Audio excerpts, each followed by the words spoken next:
Hey Connor, I know this must annoy you to be getting a message from an old man after having to spend your whole day with him, but I just need to get this off my chest. I can't express in words how happy I am that this is happening.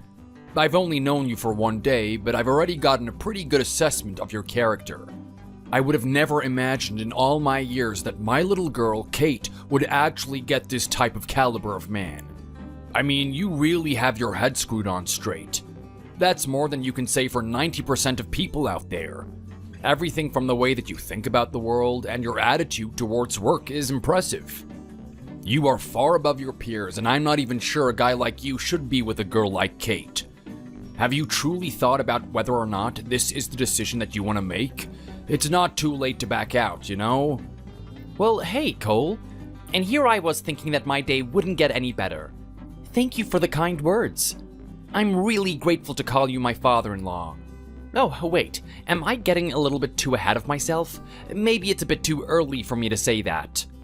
Look, officially you're not part of the family, but in my head you already are. I couldn't think of a better person that I want to marry my daughter. Cole, that really means a lot to me. Thank you for saying that. I guess all that hard work I put into getting ready today paid off. I mean, everything from planning the schedule to what I was wearing to how I would speak has all been planned.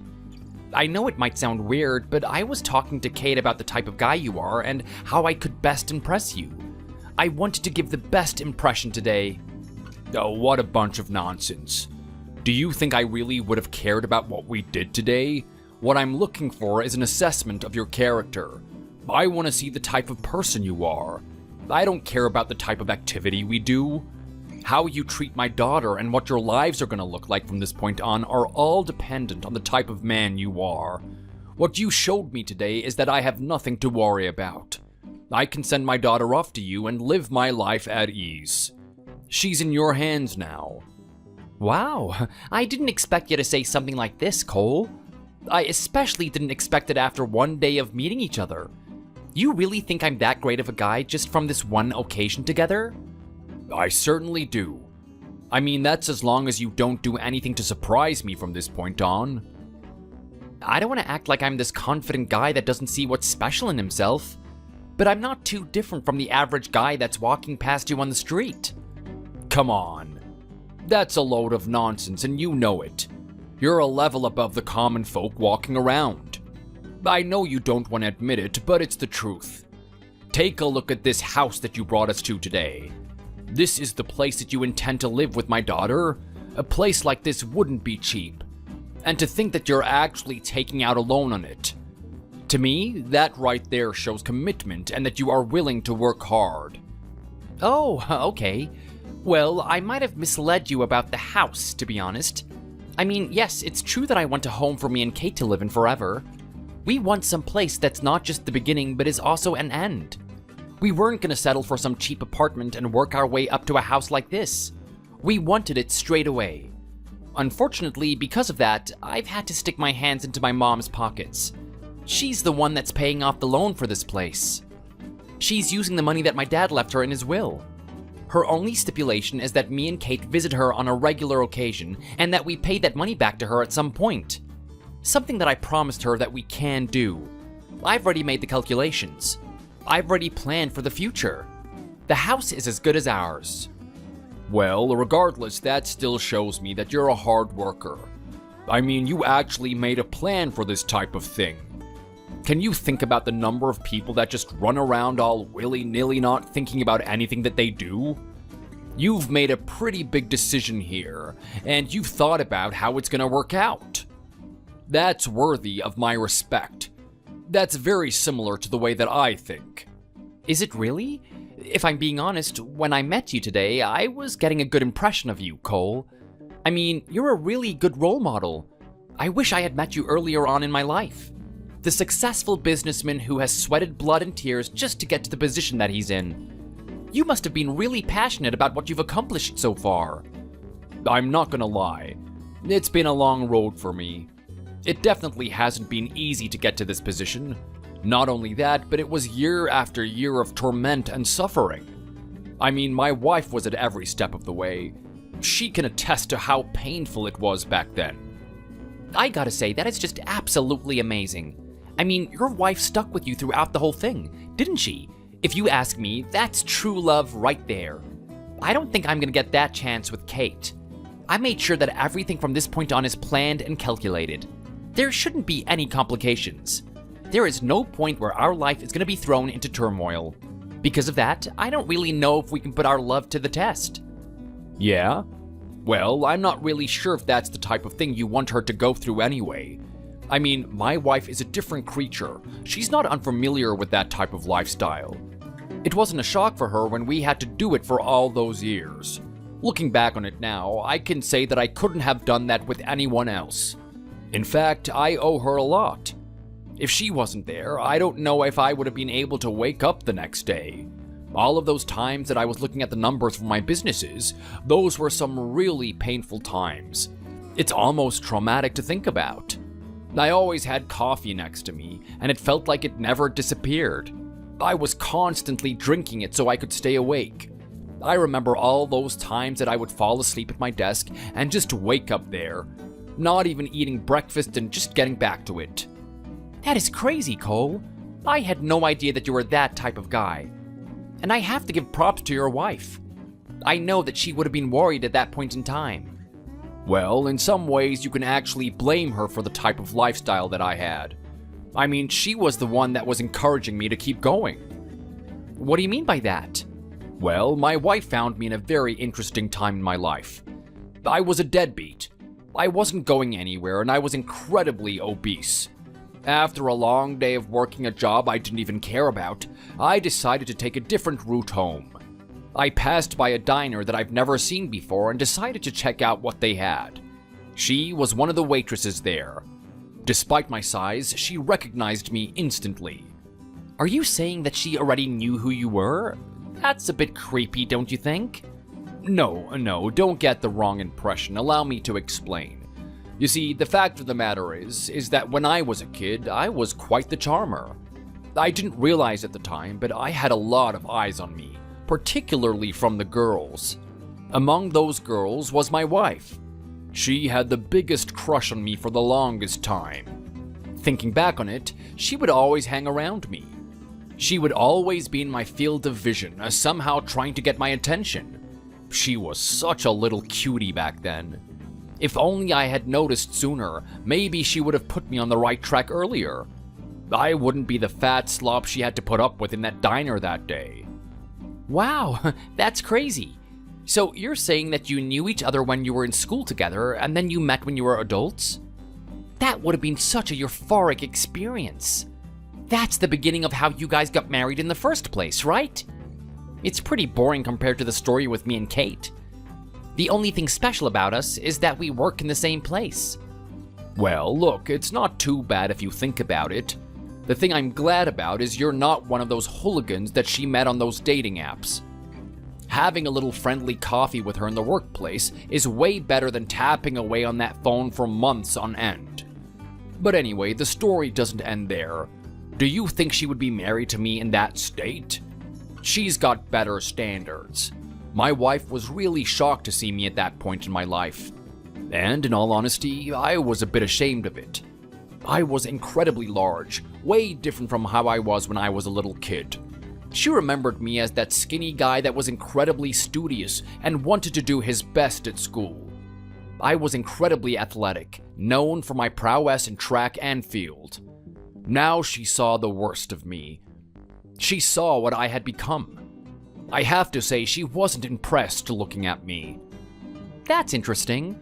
If that's the case, I'm wondering how she ended up marrying you then. I mean, if she wasn't attracted to you, what led up to that? Hey, well, take a look at me now. Do I look like some fat, obese man now? I mean, I'm pretty old, but I'd like to say that I've done a good job at keeping myself in shape. Hey, look, I'm not trying to insult you or anything. You definitely have kept yourself in shape. Your daughter told me that I should expect a really buff, tough-looking guy. She said that I shouldn't let my guard down just because you're an older guy. Well, I'm glad you had some preparation for what you were going to see today. Actually, no, I didn't. I wish she would have given me a little bit more detail. I mean, I was expecting you to just be a little bit on the athletic side, I thought you were just the type of guy to go for a run on the weekends and whatnot. I didn't expect to see that tank that I saw today. I hope I'm not stepping out of line when I say this, but you are absolutely ripped for an old dude. Hey, come on. Settle down. Don't flatter me that much. No, wait, I'm being serious though. I mean, I was so surprised at what I saw today. You gotta tell me the secret. I mean, I've been getting into the gym myself a little bit. I don't know if I'm ever gonna reach the size that you are, but it's definitely ideal. Yeah, well, what can I say? It's all about that consistent effort and a drive to please your wife. I know that we're at the age where we are now, but I want her to feel like she's got a catch. She's really got a prize of a man. I don't know if you've seen our photos together, but look at the smile on that woman's face. You know that there's not another man that can make her that happy. Hey, I don't need to look at the photos to know that you guys are an amazing couple. I can see the way you guys talk to each other, the way you laugh, the way you look at each other's eyes. It's like you've been dating just yesterday. Are you trying to tell me it's been like that your whole marriage? 99% of the time, I guess. But then again, every marriage has its off days. I am telling you right now, there are days when we absolutely hate each other's guts. She really does drive me mad sometimes. Wow, really? I can hardly believe that after that little cute display I was watching today. You guys even look cuter than me and your daughter. It's something to brag about, I guess, but you know what? No matter what, we've managed to keep the passion alive. When I met her in that diner, I couldn't help but fall in love with her. I wanted to do whatever it took to be with her. From that point on, I got rid of my unhealthy lifestyle. Every time I saw junk food at the corner of my eye, I just ignored it. Pretended it didn't exist. I started going for runs. I hit the gym. I wanted to see her as soon as possible. I was absolutely surprised at how much I could change myself. I didn't go to that diner for weeks. I didn't talk to her at all. I was just focused on myself and trying to become who I thought she would enjoy and want to be with. I wanted her to see the new me, not that fat slob she saw at first. Then, finally, I got to the point where I thought it was time. I lost all the fat. I looked like a totally new person. People said I could throw down with the Terminator. That's how much of an impressive physique I built was. I think it was only a couple of months since I last saw her. I walked into that diner and I walked straight up to her. She couldn't believe her eyes. No words came out of her mouth. At that point, I told her that I want her to get herself ready on a Friday night, and I gave her the time too. It was in the middle of summer, but I told her that I didn't want her to wear anything too flashy. I didn't want her to be in anything revealing. I wanted her to be fully clothed. I wanted her to pretend that it was winter. Did she actually agree to that? That seems really forward. You might have even scared her. I mean, you didn't even have a little bit of a chit-chat before you invited her out? I didn't need to. I gave her my contact information and the location of where we were gonna meet. We didn't talk that whole time. I was there waiting for her. You could have said that I was insane for staying there. Just accept that she's not coming. She's not into you. Your efforts are for nothing. It was right at that moment where that thought whirled around in my head and I started to walk away. But I saw her walking towards me. She actually came out that night. Sweating like a pig, she clothed herself up even more than I was expecting. Wow, that's really powerful, Cole. So you actually went on a date with her that night? Of course we did. We're married now, aren't we? We have to start somewhere. But hang on a minute. There's something that I'm not understanding here. You told her to dress up like it was winter, right? I can't imagine that she felt great about that. I mean, she would have been sweaty and stinky. Don't you think that was a really risky move to make on your first date? Why did you get dressed up like that in the first place? Well, look, I knew it was summer and I knew the typical way to go out on a date. I didn't want to bore her with some boring dinner at an Italian restaurant, something that she's been going to every week. I wanted to be a guy that shows her something different that actually excites her. It was a bit of a bold move, but I took her ice skating. Oh, wow, that's actually a really good idea. I bet she wasn't expecting that one. now I'm starting to feel bad about how I got with Kate. I mean, I was trying to be the gentleman, work my way to her, be very slow. I actually ended up taking her to an Italian restaurant. And if I talk to her now, she says that was one of the more boring dates that we had. In fact, that restaurant that I took her to, she's already been there about 15 times. Well, there is just a testament to how well your character is. I mean, clearly she saw something in you. She wanted to stick it out that long. I'm pretty sure your attitude at work and beliefs about what you want for your family are what won her over. Those are types of things that I taught her to actually value. I guess I owe you some gratitude then. So how did things go with your wife? Did you have many dates after that? We didn't need to. We had an amazing time at that ice rink. Falling over, making fun of each other, helping each other get up. I remember I was really struggling at it.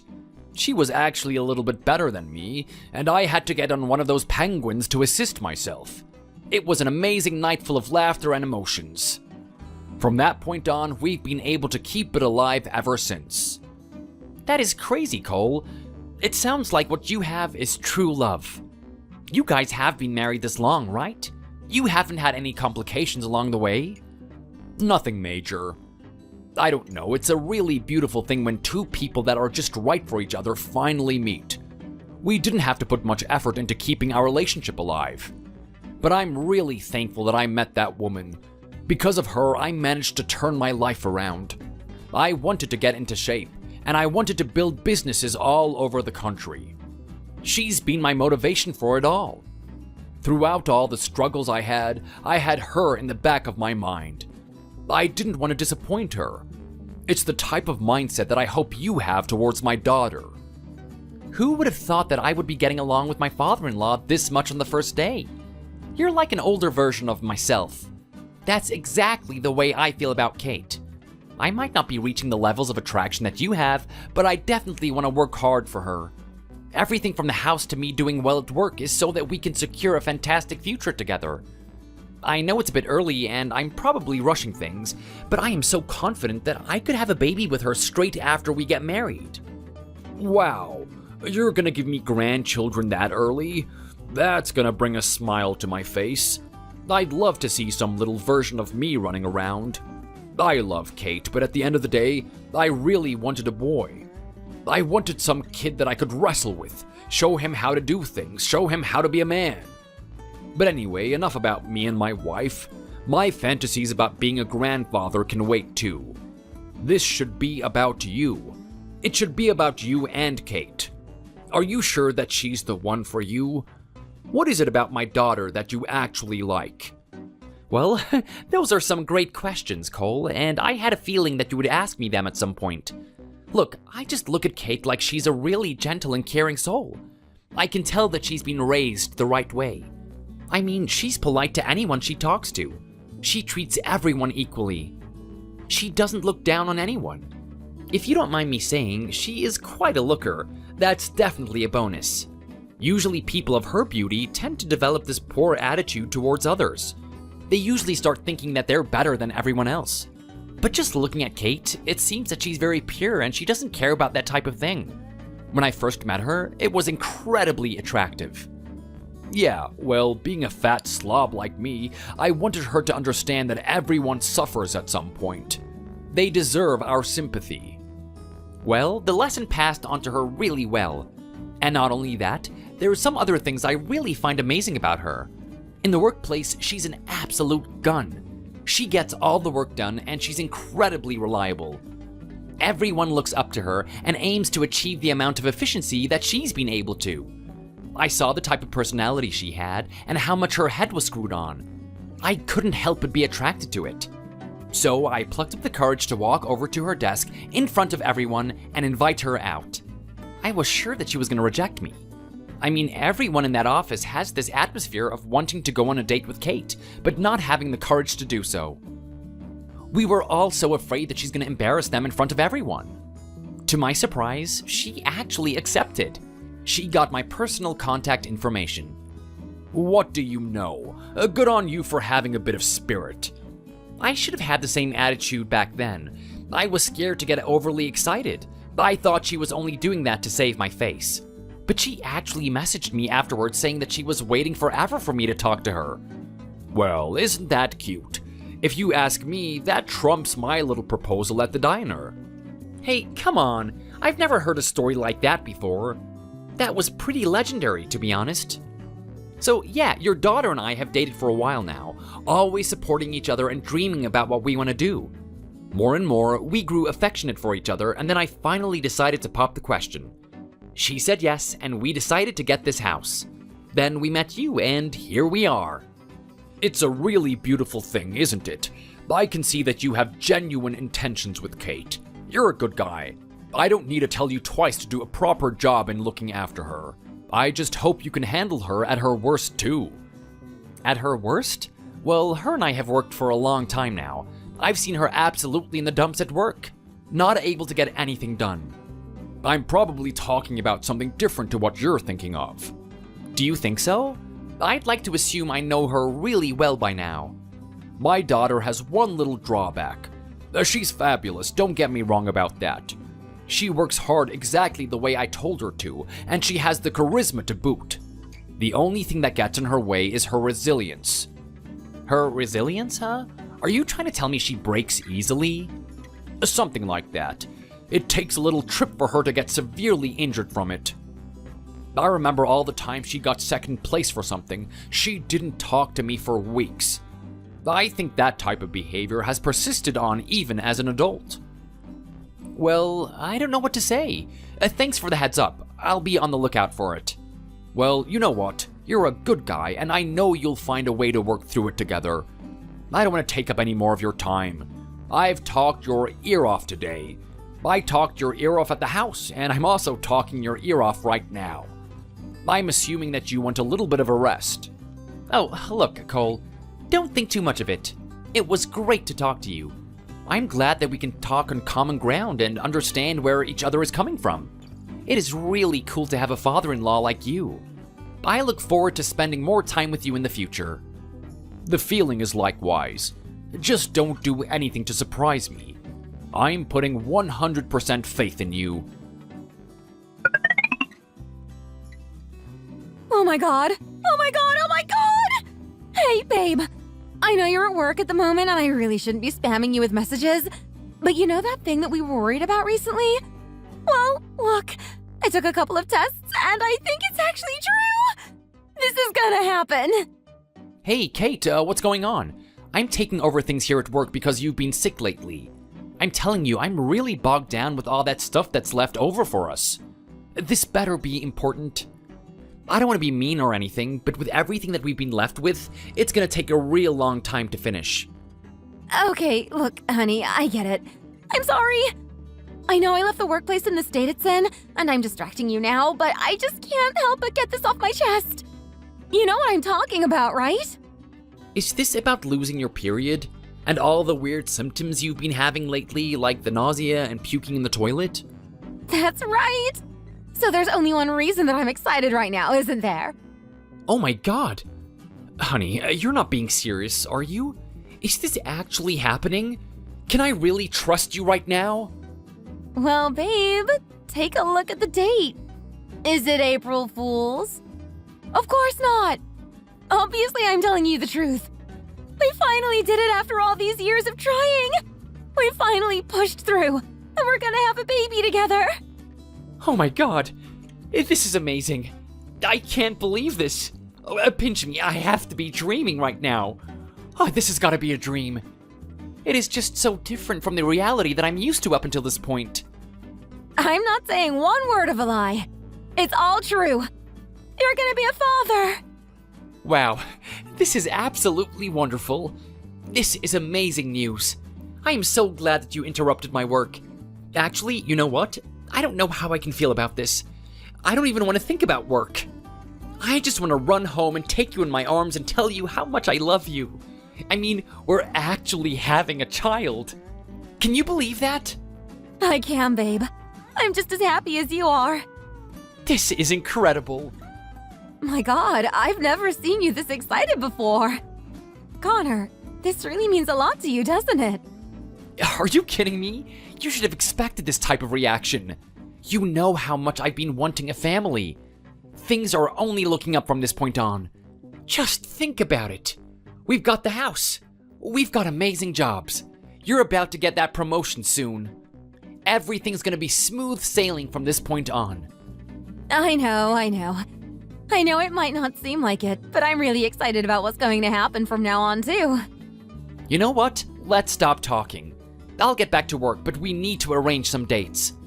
Firstly, you need to let everyone know on Facebook and all the social media that this is happening. Secondly, we need to get in touch with your dad. He doesn't have any social media, but I'm sure he would love to know about this. Oh yeah, my dad. I wonder how he's been going lately. We haven't seen him in a long time.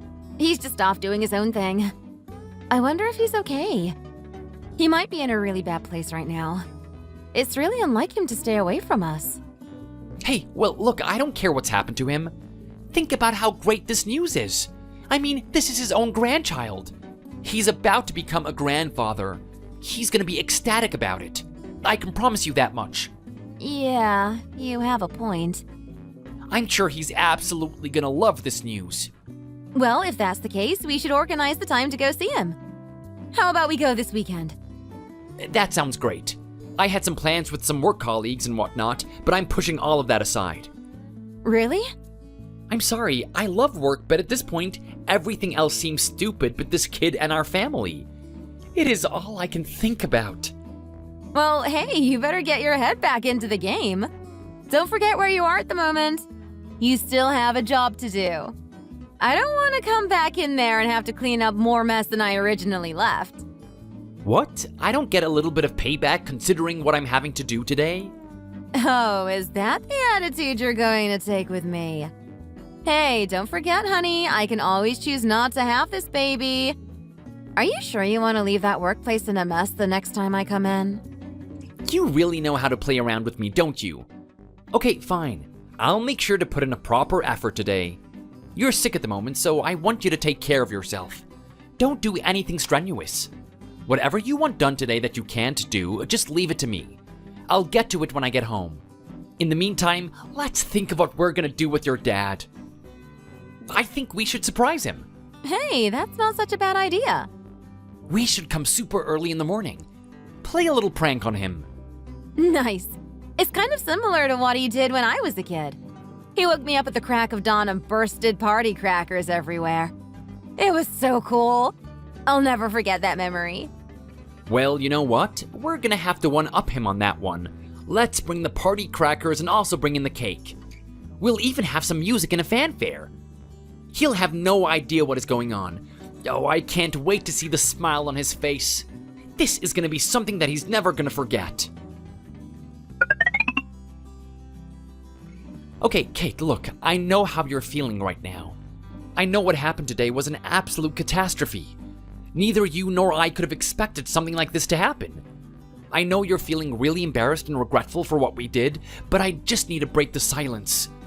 That was probably the coldest drive home I've had with you ever since we met each other. Someone needs to speak up about what happened. I know you must be feeling a mixture of emotions right now. You must be angry. You must be sad. You might even hate yourself. It's natural to feel this way, but I don't want you to blame yourself for what happened. We couldn't have known about it after all. Look, Connor, I know you're trying to be a good husband and everything, but I really don't want to talk right now. There's a reason why I didn't talk to you in that car. There's a reason why I went home, shut myself in the room, and locked it. There's a reason why I haven't been able to stop myself from crying these past few hours. I get that. I really do. Look, I just want you to know that I'm here for you.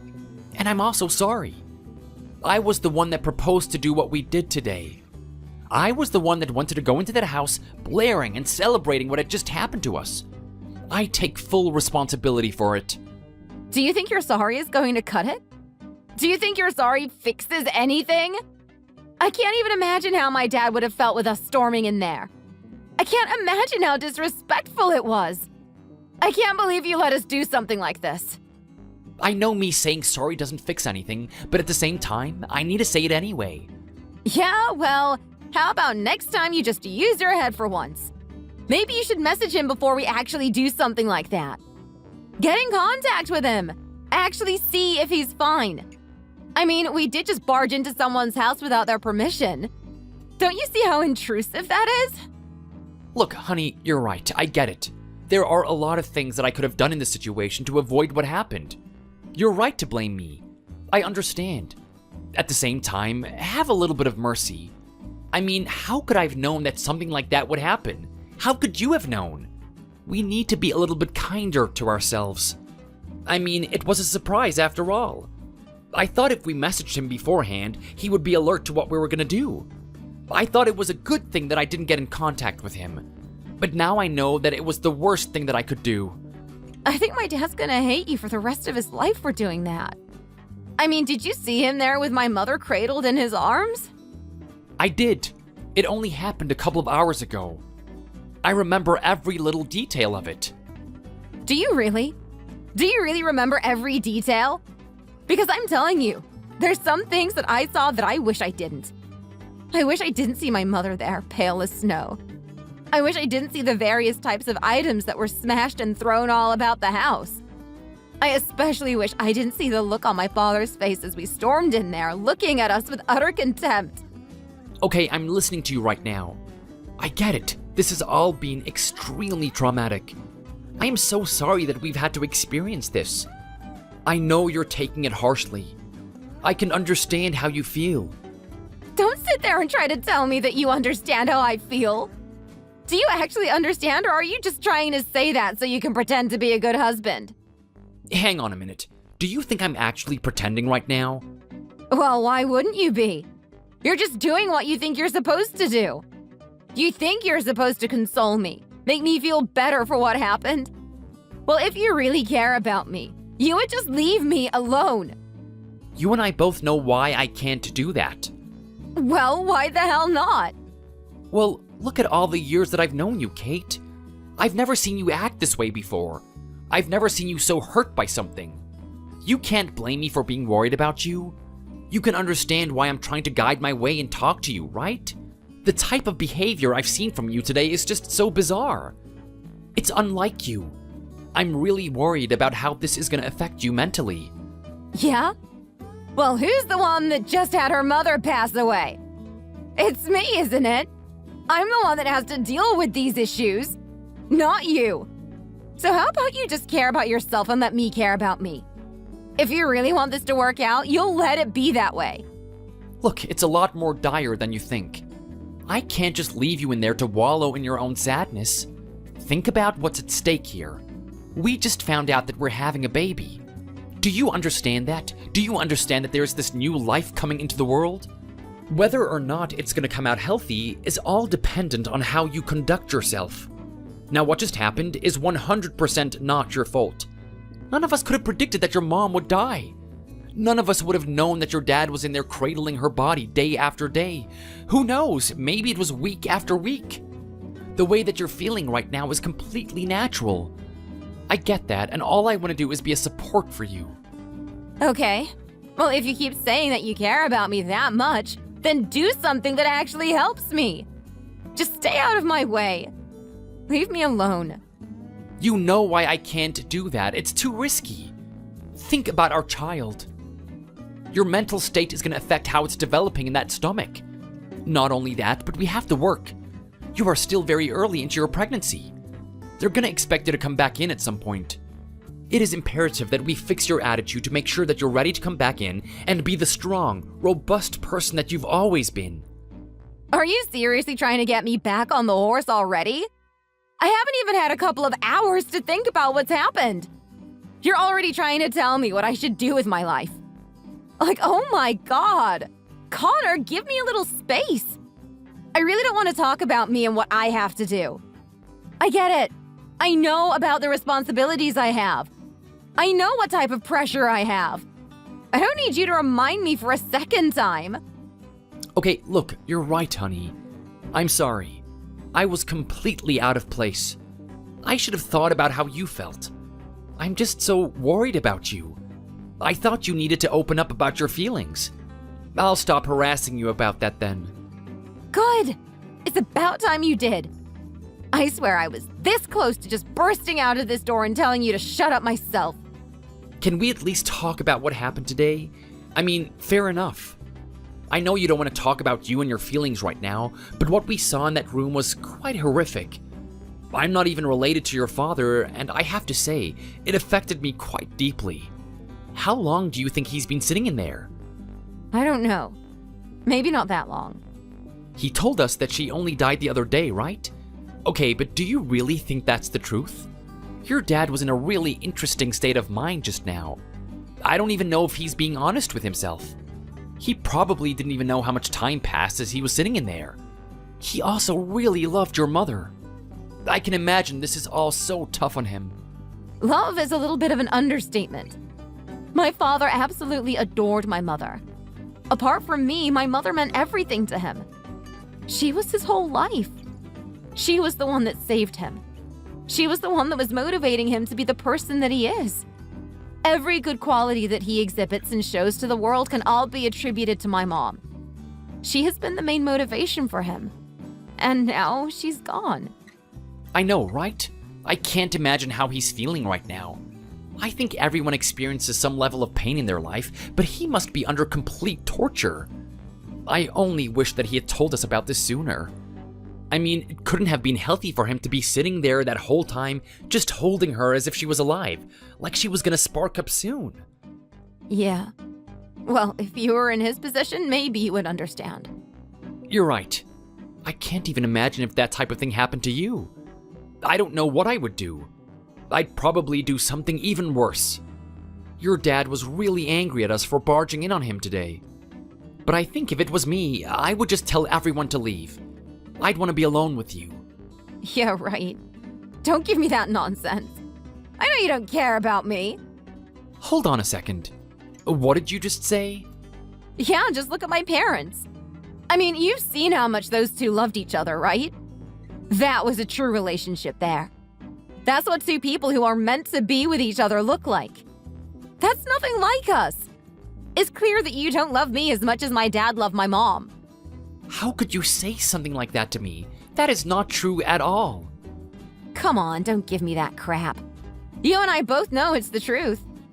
Take a look at all the amazing things my dad did. He met my mom and he actually lost all of his weight. He devoted 24 hours of every day just to look better for her, to attain her love. And what did he do after that? Did you think he started slacking off? Of course not. Those two finally started dating, and he didn't want to stop there. He wanted to create the appropriate foundation for them. He wanted to give my mom everything. He created businesses all over the place, basically created an empire all for my mom. If that's not true love, I don't know what is. Okay, well, I'm not gonna sit here and deny that what he did was amazing. It really does show how much he cared about your mom. And I knew her when she was alive. She was an absolutely lovely lady. I can imagine a lot of guys falling for her when she was younger. But come on, Kate, are you really gonna sit there and say that I don't care about you in the same way? Of course you don't. I don't see you losing that much weight to be with me. I don't see you creating a dozen different businesses just so that we can have a fantastic family for each other. Okay, well, be as that may, I'm doing a lot of other things, aren't I? Like, think about it. I know that my mom was the one that bought this house and her name is on the loan, but I'm the one that's going to be paying all that stuff back, right? Not only that, but I've discarded all the simple, quick pleasures in life just so that I can have long-term pleasure with you. You never see me out here going to fancy restaurants all the time. You don't see me buying expensive luxury goods for myself. You don't see me going on trips to different countries every month. All of these things I could definitely do with my income, but I'm choosing not to. I'm choosing to have a fantastic future with you. To me, that is way more important. That's also true love. It matches what your father did. Yeah, but just think about it. It's not on the same scale. Like I said before, have you done anything to change your body for me? And I mean in a drastic way. I don't mean by doing a couple of reps in the gym. Well, look, I know your dad's story and I think it's amazing. Like, sure, if I was just some fat slob when I met you and I actually lost all that weight just to go on a date with you, I think that would be very beautiful and romantic. I'm not denying that. Then again, we met under the circumstances that we did, and I'm not regretful for it in any way. What do you want me to do? Should I purposely gain weight and then lose it all, just so that I can prove my love to you? Look, I don't know. You would do something of equal magnitude, wouldn't you? I want you to put some more effort in for me. I want to be your everything, and I don't feel that way. Okay, that is just ridiculous. When we met, I wasn't even in bad shape. And you know what? I'm going to the gym anyway. I'm not getting massive gains like every week, but at least I'm working towards something. You can't be happy for that? Yeah, well, look, I don't know. I just want you to make me feel like I'm important. That's the thing I need at the end of the day. I need you to make me feel that way. Well, that's not to say that I haven't been trying. I mean, even you have to admit that everything I've done so far has been pretty good, hasn't it? I barely spend any time to myself, and I'm always working towards our future. I mean, every promotion I get is for you. I don't even care about the money. Do you see me living it up like some big player? I don't know, Connor. I mean, I guess you're not the worst boyfriend in the world. You're definitely not on the level of my dad, though. So, look, I don't really know what I can say. I'm sorry, I guess. Speaking of your dad, what are we gonna do about him? He must be in such a bad way. Do you think I should just leave him alone, like you're telling me I should do to you? Of course not. My dad's in a different situation. Who knows how long he's been sitting there with my mother. He probably needs attention. He probably needs it right now, too. If you cared about him and you cared about this family, you would actually sacrifice a little bit of your time to go see him. Okay, well, I do have a pretty big schedule. I even booked the weekends to talk to a couple of business partners. I guess I can cancel all those just to make sure that the family's intact. Are you kidding me? You're only going to give him a couple of weekends? I want you to basically be living there. Are you serious right now? You want me to go and live with your dad? Do you know how far away he lives? It's gonna take me about 2 hours to get to work. I can't live there. It's just not feasible. Oh my God. And this is exactly what I'm talking about. All of this time, I knew you were just lying to me. You kept giving me these honeyed words saying that you care about everyone when you clearly don't. You actually need to reflect it. Words are just words to me. It doesn't mean anything. Okay, I know that you want me to take action, but even you must admit that's pretty ludicrous, right? I mean, would you enjoy traveling 2 hours to work every day? If it meant that I was doing it for someone that I cared about, of course I would. Are you trying to say that work is more important than my dad? That is more important than family? Of course I'm not. But there is also a standard for what's reasonable, right? I mean, does he really need me to be there every day? I can't believe what I'm hearing right now. I don't feel like I need to tell you this, but you do realize that you're one of the only people that my dad respects, right? You're one of the only people that he enjoys having company with. If there's anyone that's going to put him back on his feet, it's going to be you. Why are you so resistant to the idea of being there with him? Are you trying to say that you faked enjoying his company or something? No. Don't get me on the wrong foot. That's not the case at all. Okay, well, why don't you just go over there then? Stop being such a baby and complaining about it. Alright, look, fine. I get it. We'll start off with the weekend. I'll cancel all my meetings with the business partners and I'll start staying there on the weekends, giving him some company. If I feel like I can do weekdays, then I'll do that as well. Oh my God. I can't believe you would say that. It's clear that you're just trying to weasel your way out of this. Just do the weekdays too. All right, fine. I guess that'll have to do. You know what? We still have a little bit of the weekend left. How about you stay in his place tonight? You can leave me alone to think about my mother. It's really hard to embrace my feelings when you just keep interrupting me. Okay, Kate, look, I'm sorry. You have a point. Your dad's there on his own at the moment. Who knows what he's getting up to?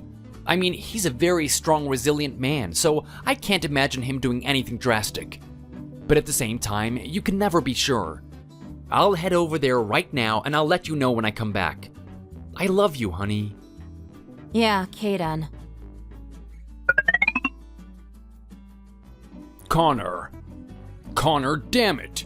Where the hell are you? How long am I gonna sit here waiting just because you can't hurry up and get the things I need? When you said that you wanted to come here and help me, I was expecting you to actually, help me. I didn't give you permission to drive my car so that you can be a hooligan and show it off around town. I actually expect you to do something with that car. I've given you a task and I want you to do it immediately. How long is it gonna take you? Hey Cole, I have to be honest. I wasn't expecting you to send me a message like that so fast. I only just left the house 5 minutes ago. What's the rush? What do you mean, what's the rush? You may have left the house 5 minutes ago, but that's 5 minutes too late. When I say I am hungry and I need food, I need it immediately. I didn't give you that car just so that you can go on a cruise drive and enjoy yourself. So how about you just hurry up already? What do you expect me to do? Just teleport to the shop for you or something? Oh, come on. It's only been 5 minutes. Give me a break here. That's not the type of thing that I want to hear. Stop giving yourself excuses. When I tell you to do something, I want it to be done. I mean, weren't you that type of guy? You were giving me that impression the first time that we met. If there's something that you need to do, you just do it.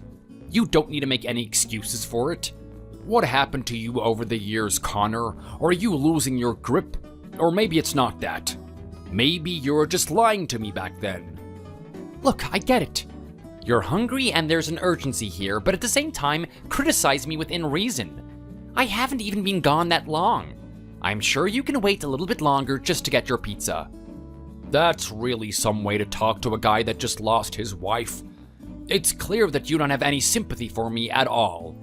Here I was thinking that you were family, thinking that you were an honorable man that looked out for people around him. Now I see your true colors. You're not actually a hard worker at all, are you, Connor? I don't know about that. I'm basically working 24/7 now.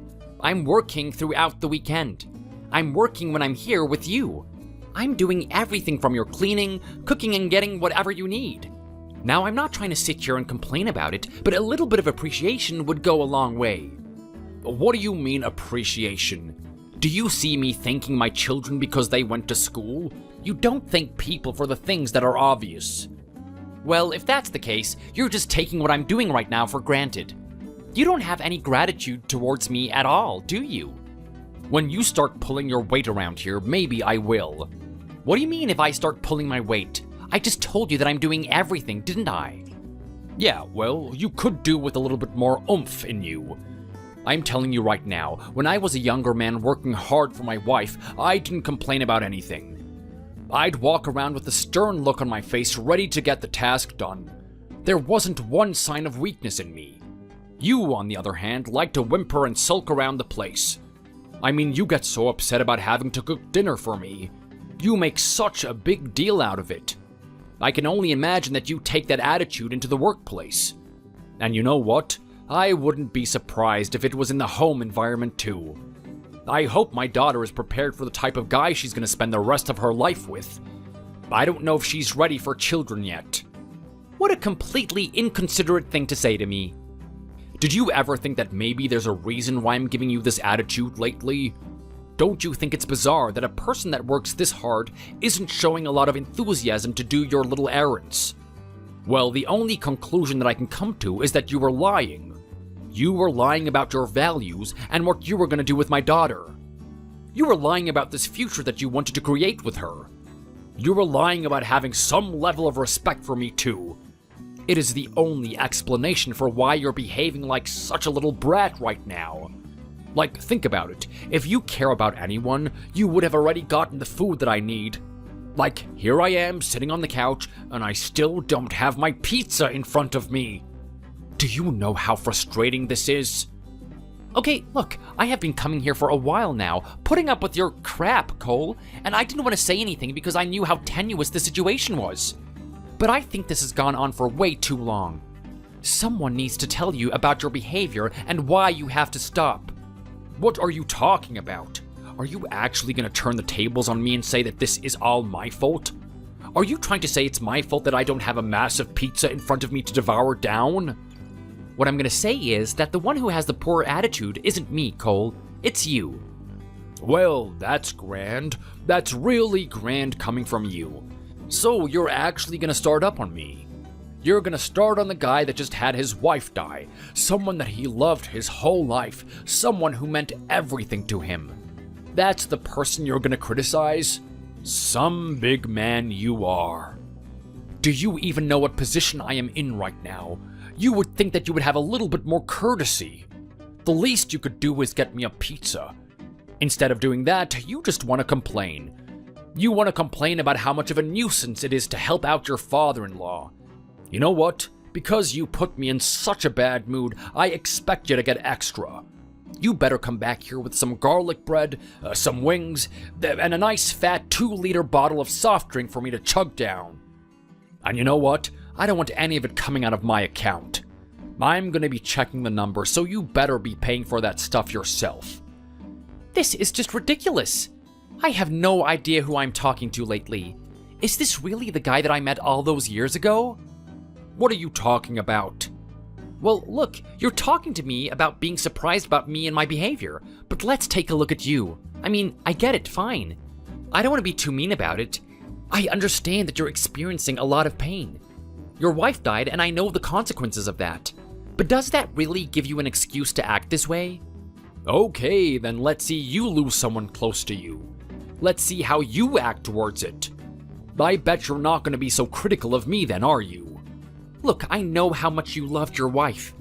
I've lost people in my life, and I probably wasn't as attached to them as much as you were to your wife. At the same time, there's no way in hell that I would have acted in this way. I wouldn't be so mean and bitter to the people around me. I wouldn't be so emotional. I'm sure I'd be angry. I'd be sad. I'd be all sorts of emotions. But I wouldn't let that affect everyone around me. And I expected you to be better than that too. I'm not trying to look down on you right now, but you need to know this. Do you really think that you're better than me, Connor? Obviously, I don't. I still have a lot of respect for you. I understand that things are really tough lately and that you're not being yourself. Maybe this is a period of dark time for you and it's painful. I get it, but if I'm being honest, I thought that you would react to this in a more appropriate way. Like, think about it. The Cole that I knew was so resilient. He was always focused on something. He was always trying to better himself. He didn't want to show any weakness. I get that his wife has died now, but I didn't think he would fall this low. What do you mean, fall this low? You're acting as if I'm some sort of failed person or something. Well, maybe not yet, but we're definitely in the early stages of it. I mean, what the hell happened? I've only been here for a couple of weeks, and the amount of weight that you've gained in that time has been pretty dramatic. I mean, even you must wake up and look in the mirror and feel a bit sorry for yourself. You gotta be kidding me right now. You're really gonna think that harshly of me? Don't you realize that I've had basically a lifetime of putting myself on a strict diet and doing extraneous exercises every day? You're seriously gonna tell me that I can't have some bit of a cheat, even after I've experienced something as horrible as this? I get that, it's fine. I'm pretty sure a lot of people would be doing the same thing. I was just really surprised. I honestly thought you were a lot better than that, Cole. And I'm not saying that to put you down or anything. I just thought that you were a different type of person. Yeah, well, look, what can you expect? You and I have already talked about this, right? I mean, everything that I did was for my wife. Me creating the body, me living healthy, me making a lot of money. It was all for her. Now that she's gone, why do I have to do any of that? There's just no reason for it. Well, can't you find some intrinsic reason for yourself? Or better yet, think about your daughter. You still have to set an example for her. My daughter is her own adult now. She doesn't care about me. She doesn't care about what I do. Look, I'm really upset about what happened to my wife. I just need a little bit of comfort.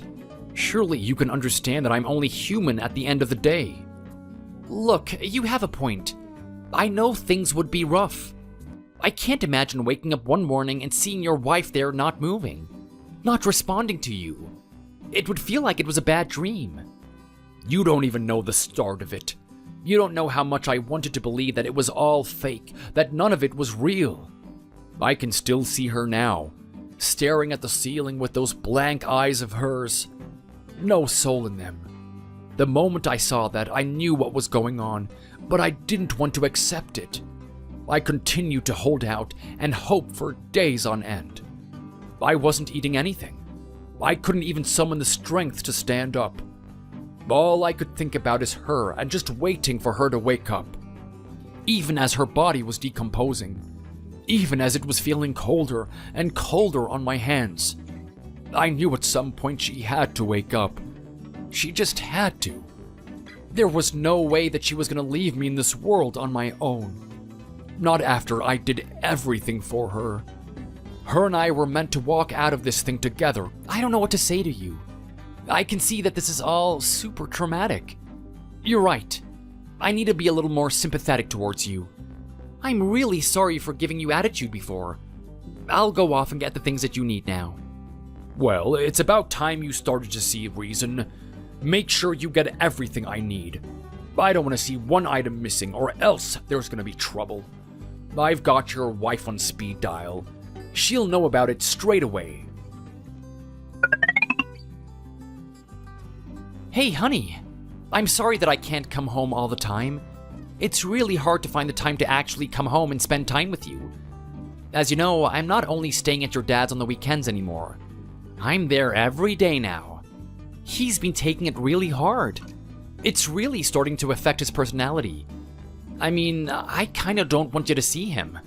You're probably not gonna respect him as the dad that you always knew. The way that he's been treating me is horrible. I have to do all sorts of things for him. I know you might not believe me, but every night I stay there, I'm thinking about coming back here. I'm thinking about staying with you and our child. Anyway, I'm home now. I just spent the night looking after him, cooking his dinner and whatnot. I was hoping to see you here and spend a bit of time together, but you're not here. I'm just curious as to what's going on. You're not at work doing overtime or something, are you? Oh my god, look at you, nosy as usual. You just can't stick to your own business, can you? How much do you want to keep tabs on me? Don't you know it's kind of creepy? Okay, well, I don't think it was that bad just to check in and understand where my wife is at the moment. I'm just really worried about you. Like, if you're in that office, I want you to stop. I'll even go in there and finish whatever task you have left over if you need me to. I want you to take it easy. You're carrying our child at the end of the day. I don't want you to do anything that puts its development at risk. The more I talk to you, the more you just show your true colors to me. I mean, let's just face it. You don't care about me at all, do you? Do you really think I don't care about you? Do you really think I'd be saying everything I'm doing right now if I didn't? Come on, Kate, just tell me where you are. I know you might be a little bit angry that I haven't been seeing you lately, but let's just have this one night together. Actually, you know what? If you're out at the moment, do you think you can pick up some snacks for us? It'll be good to watch a movie and just relax like we used to, Yeah, right. Screw your damn movie. Do you seriously think I'm gonna want to hang out with you after I've heard everything so far? What do you mean after everything you've heard? What have you heard exactly? I haven't been doing anything wrong. Don't act so stupid with me. You and I both know what you've been doing. I honestly don't have any idea what you're talking about. Tell me. Tell me what you think I've been doing, because I'm telling you right now, all I've been doing is looking after your dad and working. That's all my life is. I haven't had one moment to myself. So, who has been talking to you and what have they been saying? Well, who do you think's been talking to me? It's my dad, of course. Your dad? Okay, well, I wonder what he's been saying then. I've been looking after him all the time. Don't give me that nonsense. My dad says otherwise. He says that you're completely slacking off. Are you kidding me right now? Slacking off, really? Has he been saying that? Yeah. In what way have I been slacking off? I've attended to his every need. I've even had to wash the man. Do you know how degrading that is? Like, think about a guy in my position and how much I have to do on a daily basis. Now I'm stooping as low as to actually be the nurse for this guy. And he's not even that old. He's not incapacitated or anything. You really have no sympathy for other people, do you? Don't you know that people go through some hard times and they need an extra hand from the people around them? Why are you being so critical of him? Just do what you can to soothe his pains. Stop making such a big fuss about it. Okay, look, I understand that it's not normal to be in this much pain, but I have to be honest. He has been taking it way too far. I mean, I've basically become a slave. He doesn't treat me as someone he needs to talk to. He treats me as someone who has to do things for him. I think he has a lot of anger after what happened. He feels like this world has cursed him or something, and the only person he can take it out on is me. Okay, well, if that's the case, just be a punching bag for a little bit. I'm sure you would enjoy something like that if you were in his position. I don't know about that. I don't think I would do anything to affect the people around me, to be honest. And besides, I've been trying to do exactly that. I'm reaching my limit here. I mean, it doesn't stop at just ordering me around. He insults me. He makes fun of me. He treats me like I'm not aware of anything, and look at what he's doing now. He's actually lying to you, saying that I've been slacking off. Anyway, enough about this. I don't want to spoil the mood for tonight. I genuinely want to have a good time together. It's been so long. Kate, do you know how much I've missed you? What exactly are you doing right now? You should come home. Yeah. Look, no can do. I'm not coming home tonight. What do you mean you're not coming home tonight? That doesn't make any sense.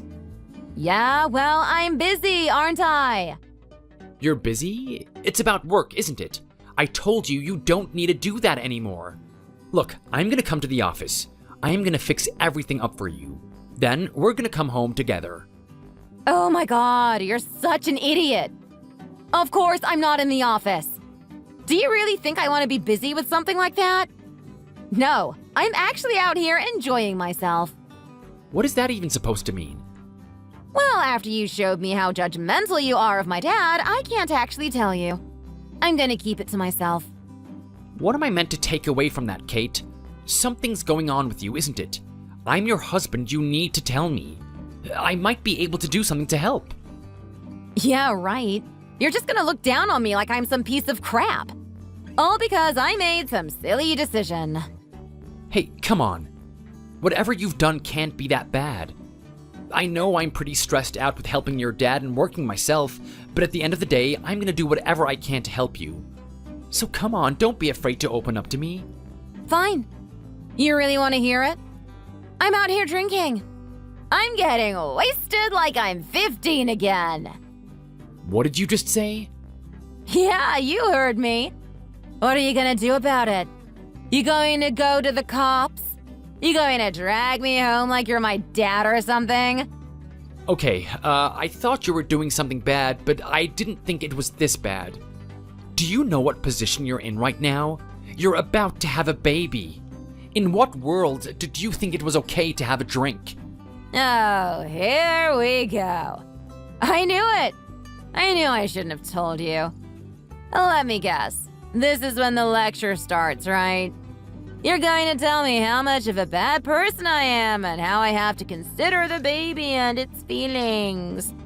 Well, doesn't anyone care about my feelings? Does anyone care about what I have to go through?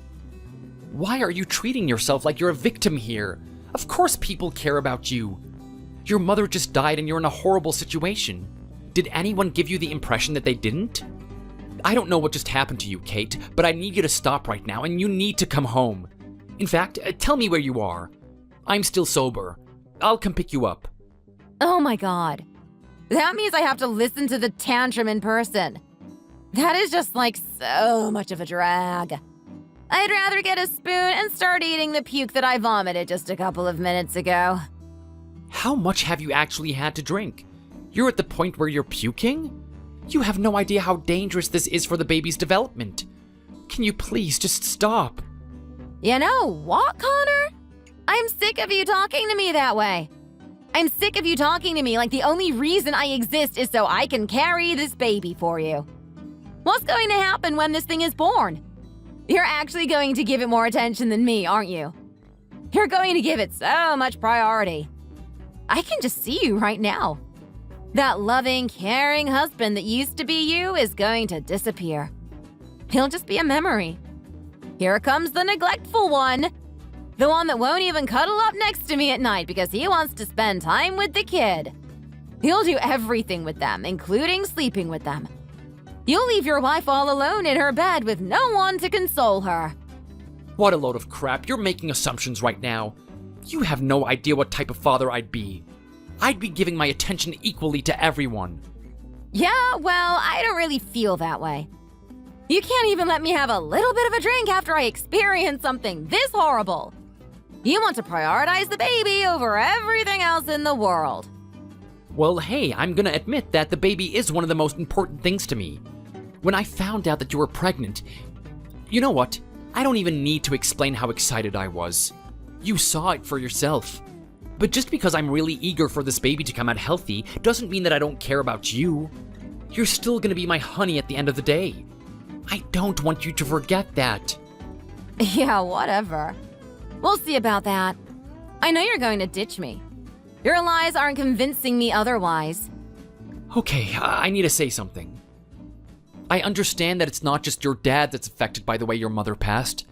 I know it's gonna have an effect on you as well, but I can't help but feel like something else is going on here. Yeah, well, that's my problem, and you have your problems.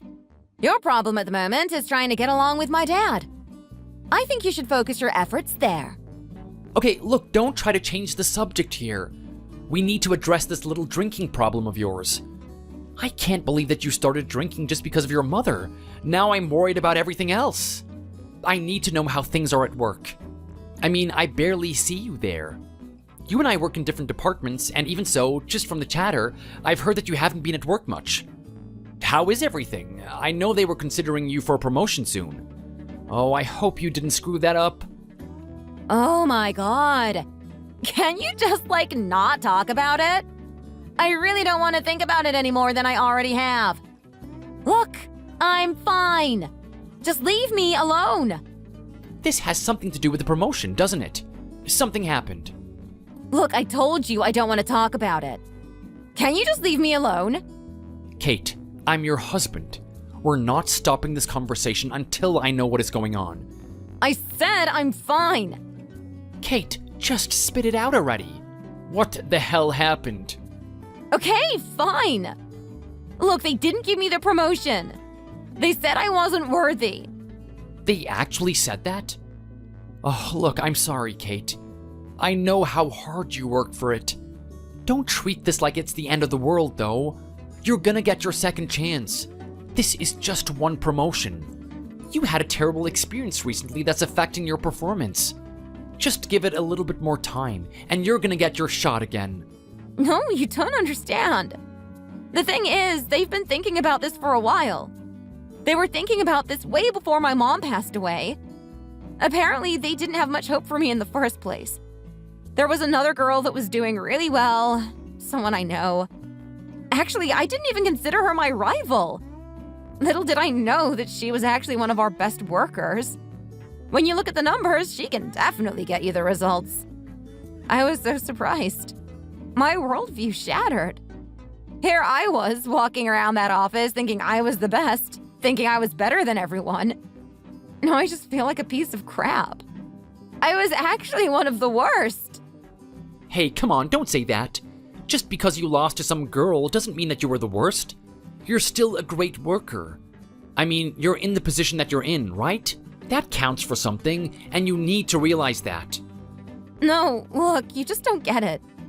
When I say that I'm the worst, I'm actually the worst. The management and higher-ups were actually thinking about demoting me. They were saying that I had a long run of doing really well, but lately I've been slipping up. I just can't bring in the numbers that they want. That's not to say I haven't been trying. It's just that there were other people that were meeting the quota a lot better than I was, actually. With my work performance already pretty bad and the trauma of seeing my mom dead, it had its effect on me.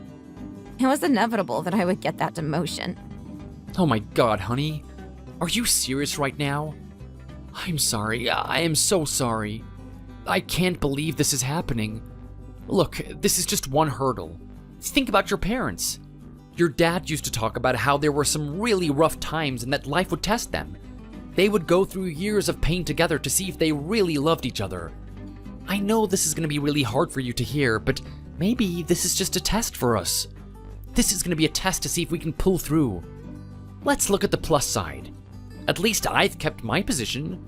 We're still earning a reasonably high income. We can do this. Just trust me. Well, isn't that just great? Here's Kate, the loser. She's so bad at her job that she actually loses it. But thankfully, she's with the amazing Connor. Oh, he can do anything. He's a superhero. He can work, look after my dad, and also support the income that I've lost. I bet you just love being in the position that you're in. Hold on, okay, don't get me wrong here. I'm not trying to say this out of arrogance. I'm trying to say that we can pull through it if you're willing to. You know what, Connor? How about you just leave me alone?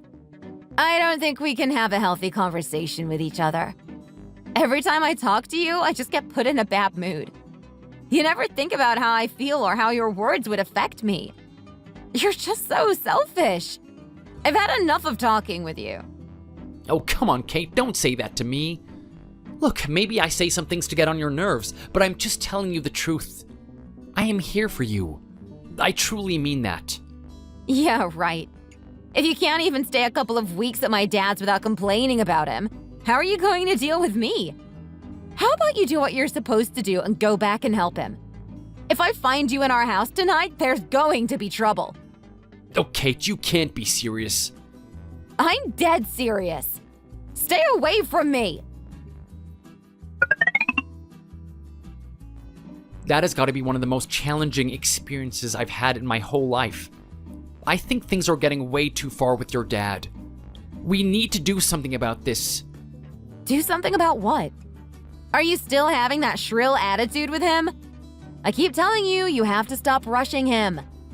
Let him get over my mom in his own time. Look, I know he's in pain and everything, but this is just way too far. I mean, Kate, you need to see the size of this guy. I could barely fit him in the car. I had to squish him in there, and he was complaining about how cramped it was. He told me to get a bigger car. Yeah, right. I'm not gonna believe something as stupid as that. Don't you realize that my dad was so big about exercise? He used to participate in triathlons and everything. Look, don't think I don't know that. Before he turned into the guy he is now, he would talk about that type of thing all the time. I've seen all the photos. He was definitely an amazing guy. But I need you to listen to me right now. It is getting really bad. He's turning out to be enormous. If we don't care about him and his health, he's gonna be the next one to go out the door. Don't you realize that the type of diet and the lifestyle he's living right now isn't healthy? There you go again with all the judgmental stuff. You judge me for having a drink every now and then. You judge my dad for eating too much. Do you ever think that it might get on our nerves? You don't see us judging you, do you? I can't wait till something bad and horrible happens in your life. When that time comes, you're gonna know exactly how we feel, and you're gonna regret the treatment that you've been giving us recently. What is that even supposed to mean, Kate? What treatment am I giving you guys? I've been answering to his every whim, doing everything for him. I'm supporting the household for you and me. You've barely gone into work. You've been too drunk. And I have to keep reminding you that you're putting our baby at risk. Oh my God, here we go again. You're gonna bring that up, aren't you? You know what? Screw this. I'm gonna go hang out with my friends. Oh no, you are not. You and I both know what happens when you hang out with your friends. Yeah, well, what are you gonna do to stop me? Are you gonna put a tracker on my friend's car or something? Stop being so clingy and just handle your own situation. Leave me alone! Kate, if this keeps going at this pace, you and I can't stay together for long. Don't you realize that? I'm telling you right now, don't put our baby's life at risk. Don't you dare go out tonight. Kate? This has got to be a joke, right? I mean, this must be some practical prank. It can't be what I think happened. Maybe they screwed up something at the bank or something. There is no way that the digit I'm looking at is true. What are you talking about right now? Do you know how much of a bad mood I am in lately? I don't want you annoying me with this cryptic talk that you're giving me. Don't talk to me about being annoyed, Cole. I have every right to talk the way that I want to right now. I need you to answer me a very simple question. Exactly how much have you been spending on Uber Eats this week? Don't lie. Oh, just a little bit here and there. Why should it matter to you? It matters to me because the number that I'm looking at here must be false or something. I mean, it says Uber Eats, but it's just so expensive that I can't believe it's actually true. Spit it out then. How much is it? I am looking at a little bit over $1,000 that has been spent on food in the past week alone. Oh, really? Only $1,000? I was hoping to break the $2,000 mark. I'm a little bit disappointed in myself. Cole? What? In what world did you think that was okay to do? That was my money. What did you eat? Yeah, well, what did you expect? If you don't want to come over here and actually cook for me, then that's what I'm gonna have to do. I'm forced to do it, basically. Are you seriously giving me that argument? Between you and my wife, I'm stretched thin as it is. I have to stop you from becoming obese and actually putting your own business at risk. And I have to stop my wife from pretty much killing our baby. I'm at my wit's end here. I don't know what to do with you people. Yeah, well, if you're having such a bad time about it, how about you just leave, huh? How about you just get a divorce? Leave us alone. So, is that the way it's gonna be then? The guy who had all this respect for me, the guy that was so pleased with someone like me marrying his daughter, is now telling me to get a divorce with her? Yeah, well, the moment you showed me that you have no care for this family and its members, I've stopped thinking in that way. You only have yourself to blame. If you just had your head screwed on properly, it wouldn't have turned out this way. This is coming from the guy that spent all those years trying to fix himself and that ended up turning himself into a giant stack of pancakes. What the hell did you just call me? You know what? Fine. You win. I am getting a divorce. I can't do anything about you people. If I have to put up with you as a family member, then I'm just gonna have to walk away. I don't really know what to do about my wife. Nothing I do is putting her on the right track. Well, I'm glad something good is happening for once. While you're at it, you can give us that house. Are you kidding me right now? You think you really have the rights to that house? Of course we do. Who's the one that's carrying a baby inside them? Who's gonna need that house the most? It's your wife, isn't it? So do the proper thing and step away. Whatever. Fine. Have it your way. You're gonna regret this, though. I can promise you that much. You absolute brat! What the hell is your mom doing with that house? Why is she charging so much for this place? What are you talking about, Cole? I'm talking about the ridiculous rent that you're making us pay for this place. I mean, what do you think we are, millionaires or something? Well, I kinda did, to be honest. Look at you, the man who's worked hard his whole life and was so proud of those businesses.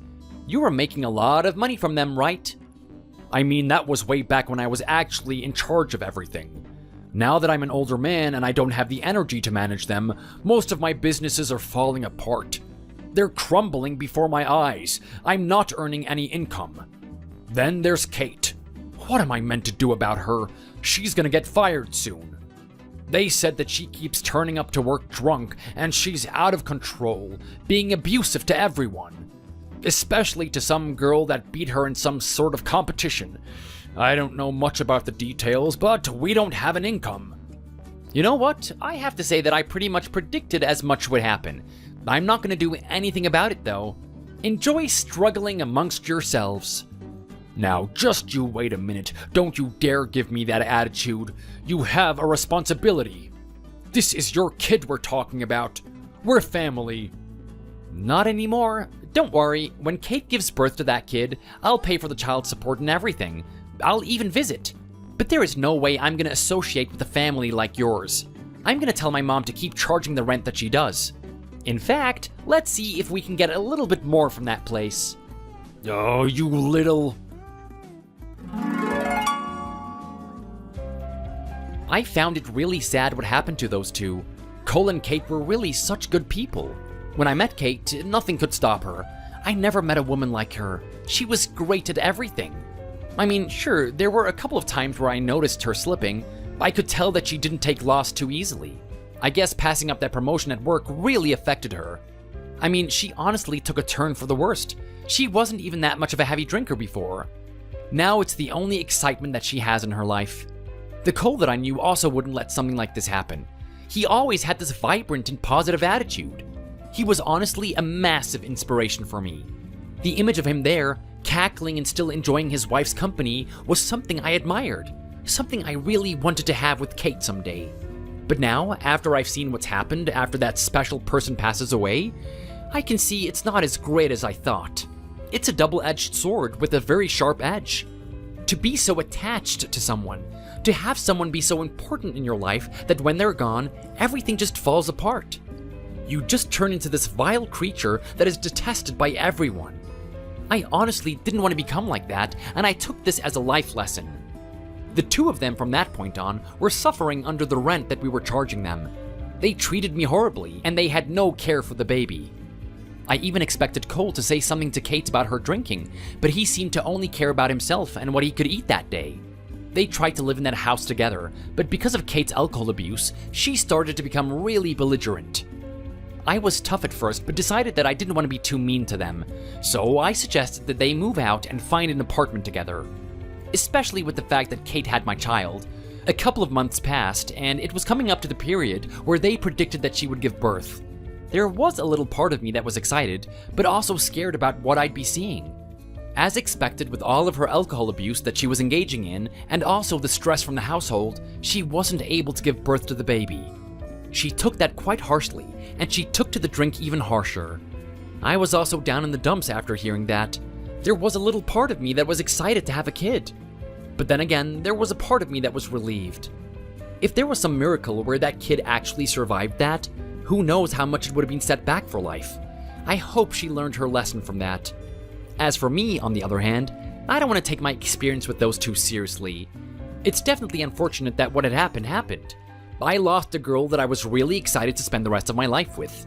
The image of the type of man that I wanted to be was also ruined. But at the same time, I still remember that guy I met on that first day. The man that I had mutual respect for, and he also respected me too. I am still going to be the type of person I strive to be. I'm not sure if I'm going to be ready for a family at some point, but I'm just going to breeze through life and see who comes along. It's going to be a tough journey, and I don't know if there's someone out there for me. I'm not going to be like Cole and have an amazing woman next to me, bruising through it with me. I am going to do it all on my own. That is, unless someone actually wants to join that ride with me. Now, Grace. As long as you're okay, then we'll always be okay too. Whatever you do and whatever you choose in life, we want to be there with you, supporting you every step of the way. And while I still mean all of that, as your mom, I would much rather you take a much more comfortable path in life rather than having to worry about you all the time. You must remember, we are still your parents after all, and you are still our daughter. It's just because we care so much about you is all. I know. I totally understand what you're saying. I really do. I even understand everything about why you opposed our marriage to begin with. But even so, would it kill you to just trust and believe in me just this once? Is it too much to ask? Grace, I get where you're coming from. You've already decided the date on which you'll get married and when you'll finally integrate yourself as part of his family. But it hasn't even been a month yet since the passing of Simon's father. It's not very long at all. Shouldn't you be thinking about spending a little longer here to give them some more time to mourn? At least just for a little while, huh? For now, just postpone the wedding a little longer, and then while you're here, you can think about this all again a bit harder, okay? This isn't about me thoughtlessly opposing your marriage, you know. I just want you to think carefully about this and the decision you're making. I understand he's somebody you want to spend the rest of your life with. But, considering that, you really must think carefully about the future. That's all well and good saying that, Mom, but Simon doesn't want to postpone this any longer. His mom feels the same way about this, too. Unfortunately, as you're already well aware, when Simon's dad was still alive, he ended up getting himself into a huge amount of debt due to the greed of his businesses. So if I'm honest, I also worry a lot about how much that kind of stuff is going to affect me in the future, too. So I get why you're worried. But you know, they said that through the money they received from his life insurance, it's more than enough to settle whatever debts still remain. Simon's mom even assured me in person that she'll make sure to see that it all gets paid off herself. So really, Mom, there's no need to be worrying about anything from now on, okay? You've just got to trust me a little, okay, Mom? Things will work themselves out just as they are. So just give it a chance, please. Well, I guess you're really sure about this. And you're certain that everything will be okay. Then it should be fine for me to let you go ahead with all this, right? Your old mom just doesn't think she'd be able to live with herself if you end up going through some terrible struggles because of all this. Please, Mom, stop worrying. Simon, he's not the kind of guy to make that happen. He'd never make me suffer for any reason whatsoever. Okay, fine. Seeing as you're so determined and set on this, I promise to support you fully from now on. But even so, if in the slight chance you are having a hard time or any troubles, or even need a bit of help, promise you'll reach out to me or your dad, okay? You must promise. Whatever happens, we are always on your side, Grace. Of course, Mom. I promise. Thank you so much for understanding. You'll see just how fine everything is going to be soon.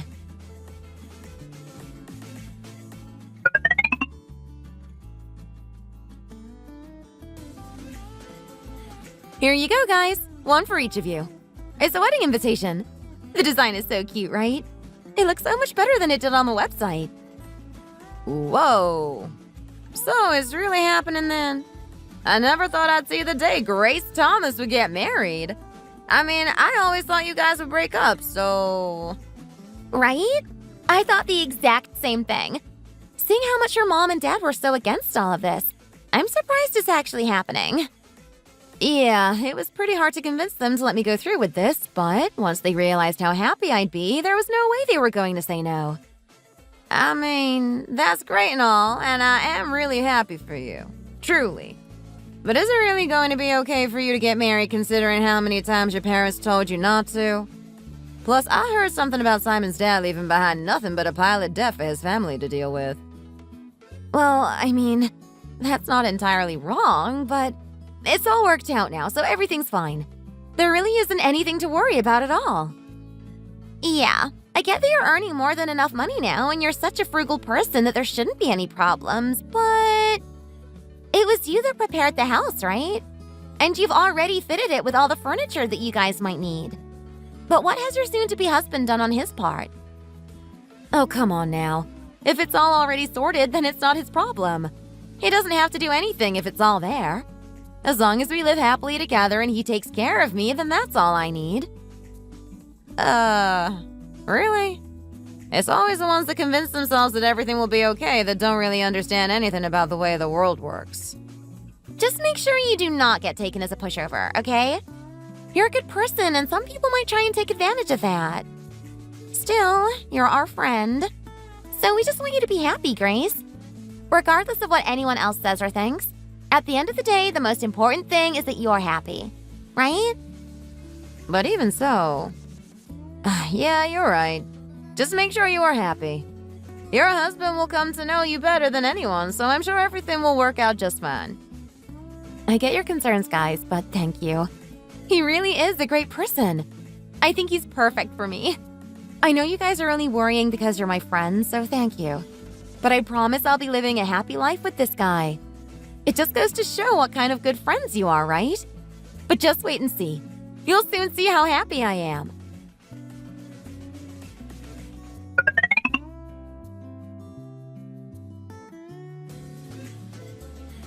Oh, Grace, you look wonderful. After today, we really will become like mother and daughter. I know that it must have been a great struggle for you to get the marriage to go through and get to this point.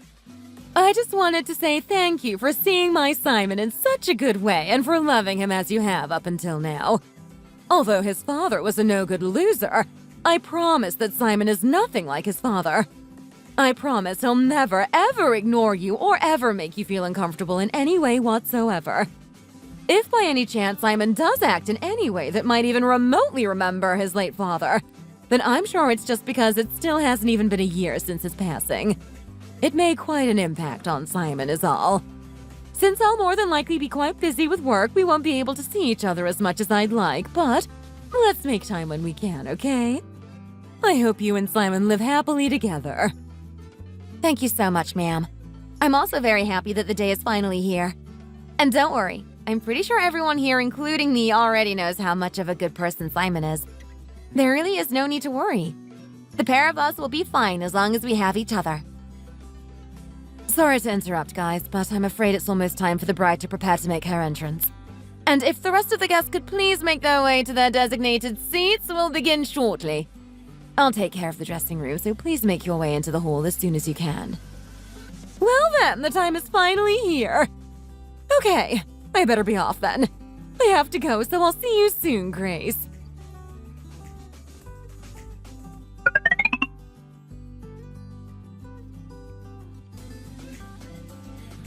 Hello? Mom? Are you home? We've arrived. Oh! Simon, is that you? You're back a little soon, aren't you? How are your travels? Did you guys have a good honeymoon? You didn't have any trouble or problems now, did you? No problems at all. We had a blast, really. We made memories that will last a lifetime.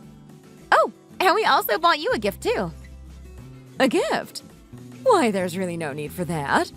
I'm just glad the pair of you had a lovely time. It's not quite lunchtime yet, but I imagine both of you must be starving, right? Here, come on in and take a seat. I'll fix something up for both of you. Huh? Mom? Mom, what is this thing? It's over here, too. What is this thing all over the place? Huh? Simon, honey? What's all the fuss? Is something wrong? What are all these tags on everything? Are you planning on selling a bunch of stuff or something? Well, you see, it's really no big deal. How about we eat first, okay? You must be hungry after all. Let's take our time having a nice meal and we can talk afterwards. I mean, I'm not exactly starving, but... Mom, why are these things absolutely everywhere? Fine. As I'm sure you're both already well aware, after your father passed away, we received a pretty hefty payment from his life insurance company. Well, we used all of the money to escape the seemingly endless amount of debt he accumulated through the mismanagement of that business of his. He was, for the most part, as well as me, under the impression that the insurance money would be more than enough to handle the cost of all that debt. But then, of course, the pair of you got married and there wasn't really any funds left to help pay for it. Then after the pair of you went away on your honeymoon trip, some people came over here to put repossession tags on all of our things. It seems that even after his passing, that man's darn wreck of a business is still causing us stress and ruining our lives even now. I already accepted that living was going to end up being difficult after having to deal with the debt he'd managed to pile up before. But thanks to all of his gambling with businesses, it turns out he'd taken out another loan, so now we've had to accumulate even more debt because of that man. As for me, well, I don't even think I have any way of feeding myself from this day onwards. From today, everything that you see before you in this house, including all the clothes in my wardrobe, will almost likely end up getting repossessed. But even so, seeing as you guys have come back from your honeymoon, I thought I'd invite you over here one last time for a final meal in this house. I would love to say I'm surprised, but knowing my dad, I'm really not. How on earth did that guy end up getting himself into such a big mess like this? So then, now what? Mom, what are you going to do? No, why didn't you ever mention this? You should have told me about this, Mom. If you end up losing this place, then where on earth are you planning on going to? Then... no. Did you speak to my sister? Does Sarah know about all of this? You can't possibly have planned to live with her. She's only living in that cramped one-bedroom apartment right now, isn't she? If you end up going there, how do you expect to be able to live like that? Well, yes, it might be tough for me to go and live there, but still. There's no way I could possibly place that burden on the pair of you. You've only just gotten married, after all. Besides, I couldn't bring the newest member of our family into this. It has nothing to do with poor Grace here. She's never even seen the darn man's face that has caused all of this trouble and suffering. So there was no way I could cause her to suffer because of him, too. Oh, please, don't think like that. I know you must have been terribly worried, but even so, we're family. And families are supposed to help one another. Besides, how could I possibly just leave you to fend for yourself all alone in a situation like this? I'm afraid I'm too ashamed to even show my face to you, Grace. I'm so sorry you've had to be brought into all of this. I told you both that I'd sort this entire mess up myself, but I've done nothing but let the pair of you down. I'm so sorry, Grace. That debt-dodging husband of mine. He escaped this life and all of his debt along with it. I hadn't even seen him for a good while before he passed away. But even after his death, it's still me and my family that have to deal with the consequences of his failures. Even now, my poor daughter-in-law, who is so undeniably beautiful and kind. I can't even bear to face you because of that man. I really can't tell you how sorry I am for all of this. Please, there really is no need to apologize. Like I told you before, we're all family now, aren't we? In that case, we can sort all of this out in no time. But this time, let's do it together, okay? As a family. Yeah, Grace is right. First things first. I'll take a look into the loan that Dad took out all those years ago. But before that, let's all calm down and have something to eat, okay? Then after lunch, go and pack up your things and come over to our place. You can come and stay with us for a while, okay? In the meantime, I'll do what I can to try and save this house and get everything back in order again. Yeah, exactly. That sounds like a good idea. You can come and spend some time with us at our place, ma'am. Plus, we already have a spare room that's not being used over at our place, so it won't be any hindrance towards us at all. Please, ma'am, you don't have to say sorry for anything, okay?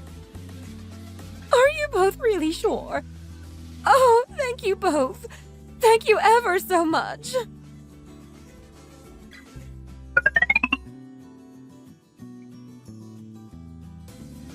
Hello, Mom.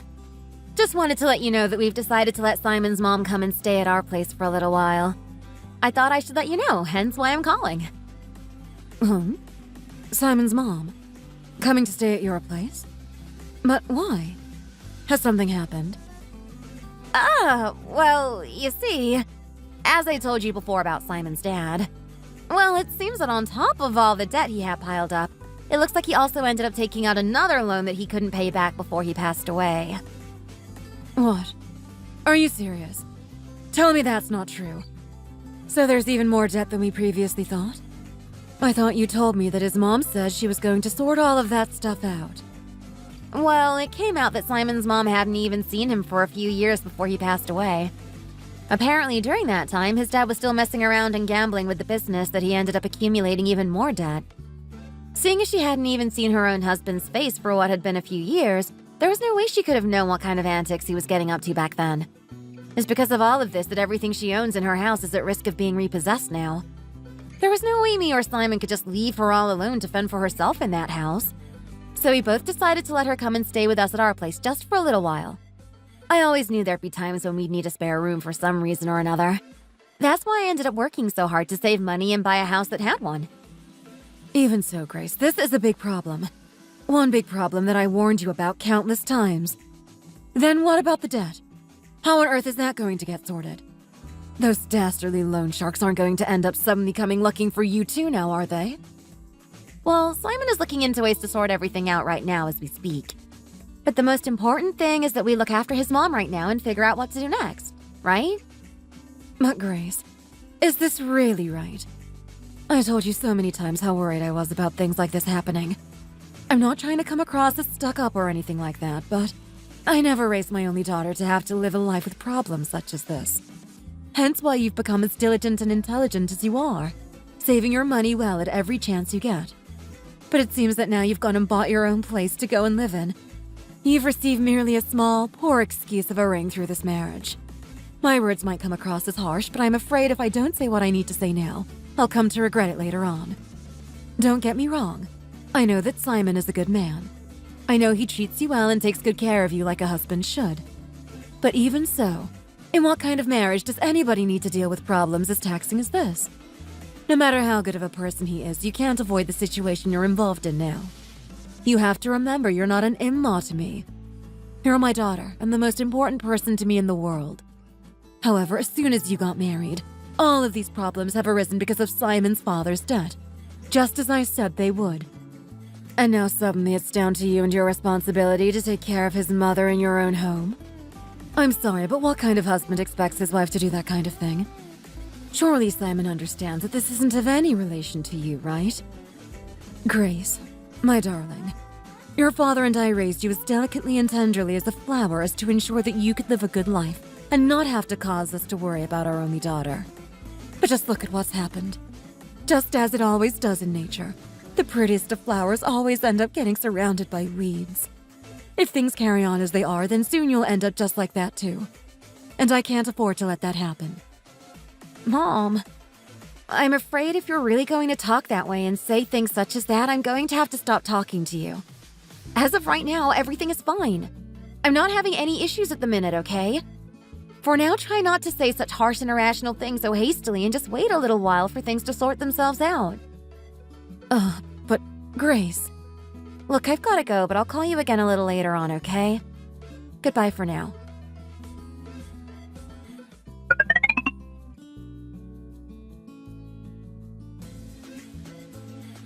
We've set your blanket and things down here, so this will be where you can sleep for tonight. I know it's not the best, but it's only for tonight, so I hope it won't be too hard to get to sleep. Tomorrow I'll head out to the store and pick up a proper mattress for you to sleep on. Oh, Grace, thank you ever so much. But really, there's no need to go through all that trouble to buy me a mattress. I'm sure as long as I have a blanket, I'll be fine. If anything, I should be apologizing to you right now. I'm so sorry I've ended up having to come and stay at your house so shamelessly like this. Please, you really don't need to do anything else. You've accommodated to me so much already. I'm doing this because I don't want to see you so uncomfortable, ma'am. If I can make your stay here as comfortable as I can, then I too will be at ease. Oh my. How on earth did I get so lucky to have such a kind and generous daughter-in-law like you? It really seems as though I must have done something amazingly good in a previous life to deserve all of this. Hey, Mom. I took a look into Dad's debt and loans earlier, like I said, but I have to say, he has a lot more unpaid debt left than I first thought. I thought perhaps seeing as neither your house or Grace's house has ever been taken out as security for securing a loan, that perhaps I could take out a loan first and pay it back, but I think even that wouldn't make a dent in the debt that's been piled up. On top of that, the house, well, it's still under Dad's name. So even if we were to just give the house up and not pay anything back, they'll still have to take everything out of the house, and I'm not 100% sure we'd be able to replace all of those things. Oh dear. Is that so? Then that must mean there really is no way of us living in that house then, is there? Oh, what to do? What to do? That darn man caused all of this. You were the head of this damn family, weren't you? You were supposed to be thinking about your family, not how to fill your darn pockets. Is this really what awaits me? Is this really my fate? Even as my husband, out of all the things he could have left behind for his family, all he gave us was his darn debt and nothing else. For my entire life, all I've done is work hard day in and day out for a man that spent all of his money like it was going out of fashion. But finally, the result of all my hard work is that I don't even have a house to live in at the end of it. Oh, I can't even think right now. Come on now, you don't need to think like that. Let's just try and calm down a little bit, okay?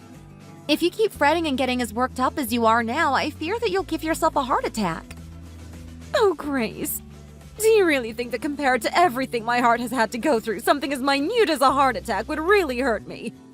That damn human never thought once about me or his family, throwing my heart out at every chance he could get.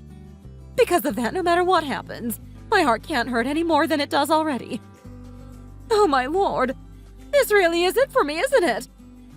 I know it's hard to let go of the house like that, Mom, but it's not like we really made any good memories in that house, did we? Everything in that house is old and decrepit anyway. Even just looking at it makes me think of Dad so much so that, even now, just the thought of being in that house makes me shudder.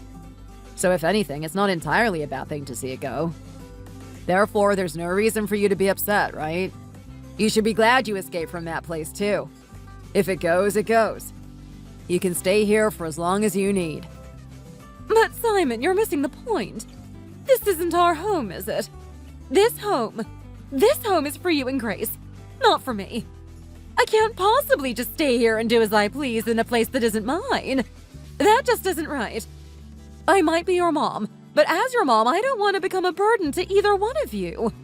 Besides, I can go back to work. It's not a problem. What I'm trying to say is that if I can start working, then I might be able to find myself a little house somewhere where I can live and be out of your hair as soon as possible. But ma'am, where do you really plan on going? Plus, we both know you've been having a ton of problems with that hip of yours lately, haven't you? If you were to start working again, then it's only going to get worse and worse. On top of that, I'm not just your daughter-in-law. I'm also a nurse too, you know. Did you really think that I didn't know about your condition even after you'd been to our hospital so many times? But Grace, even though that is the case, how can I possibly be as shameless as this to expect such treatment from you both? If you think I'm just letting you stay here free of charge, then I'm afraid you have been truly mistaken. Just think. Later. And I really mean a while later. If me and Simon were to have a child, there'll be a point where we will both have to go out and work, right? So if you were to be here at home to look after our baby, it would work out perfectly for all of us. Therefore, there's no reason why I wouldn't want to have you here. You know what I'm trying to say here, right? See? You know I'm right in what I'm saying, don't you? Do you really think it would be such a problem for us to have you live here? Grace is right, Mom. You know how busy nurses get with work, don't you? It's no joke. If me and Grace were to have to be working at the same time, there'd be little time for us to take care of the house and things like that. And besides, like Grace said, if we were to end up having a baby, we'd certainly need help with caring for them too. If you think about how much you're going to be able to help us by being here, then you'll soon see that there's no reason for you to be sorry at all, right? Oh, guys, you two really are the best. Okay then, if you really believe I won't be much trouble. While you pair are both out working, I promise to take care of all the house chores and everything else around here, okay? Oh, Grace, thank you. I'll forever be grateful for the amount of kindness you've shown me. I'm so very thankful. Oh, ma'am. Come on now, please don't cry, okay? There's really no need. Let's just all do our best to enjoy living together.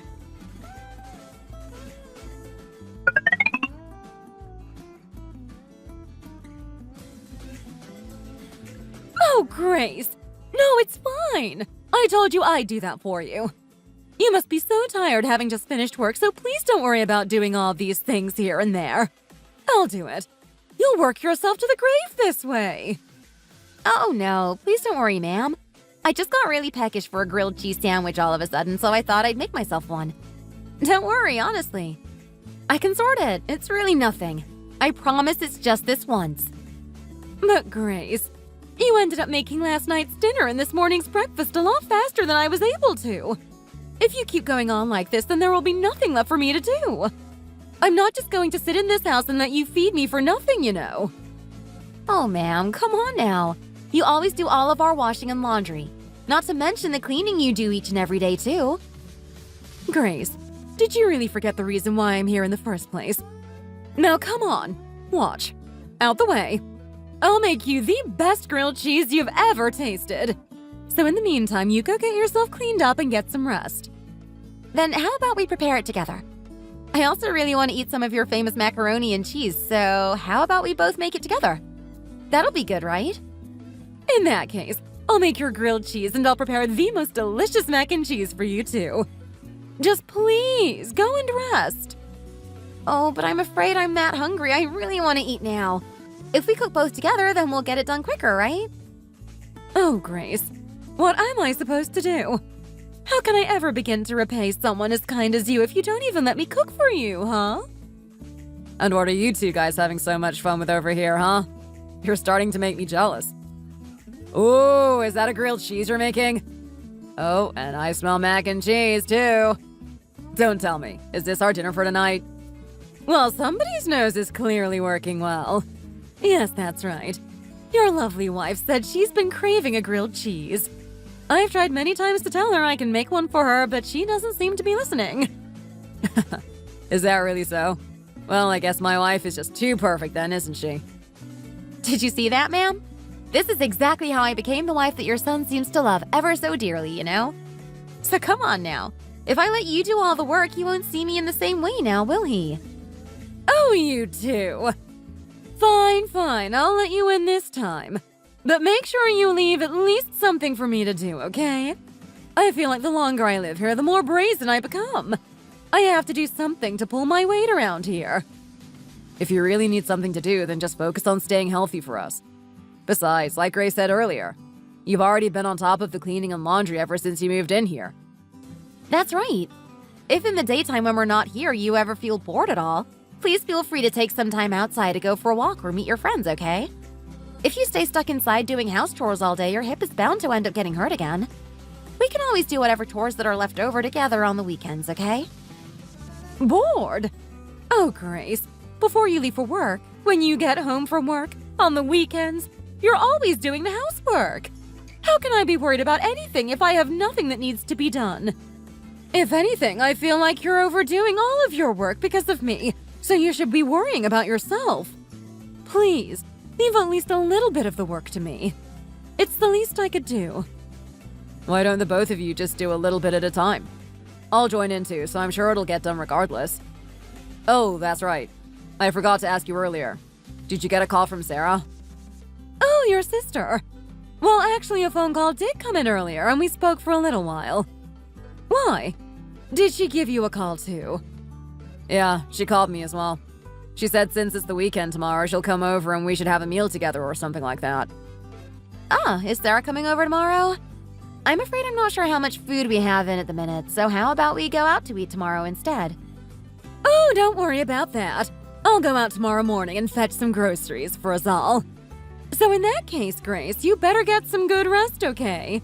Don't go waking up early tomorrow morning, okay? Stay in bed as long as you like.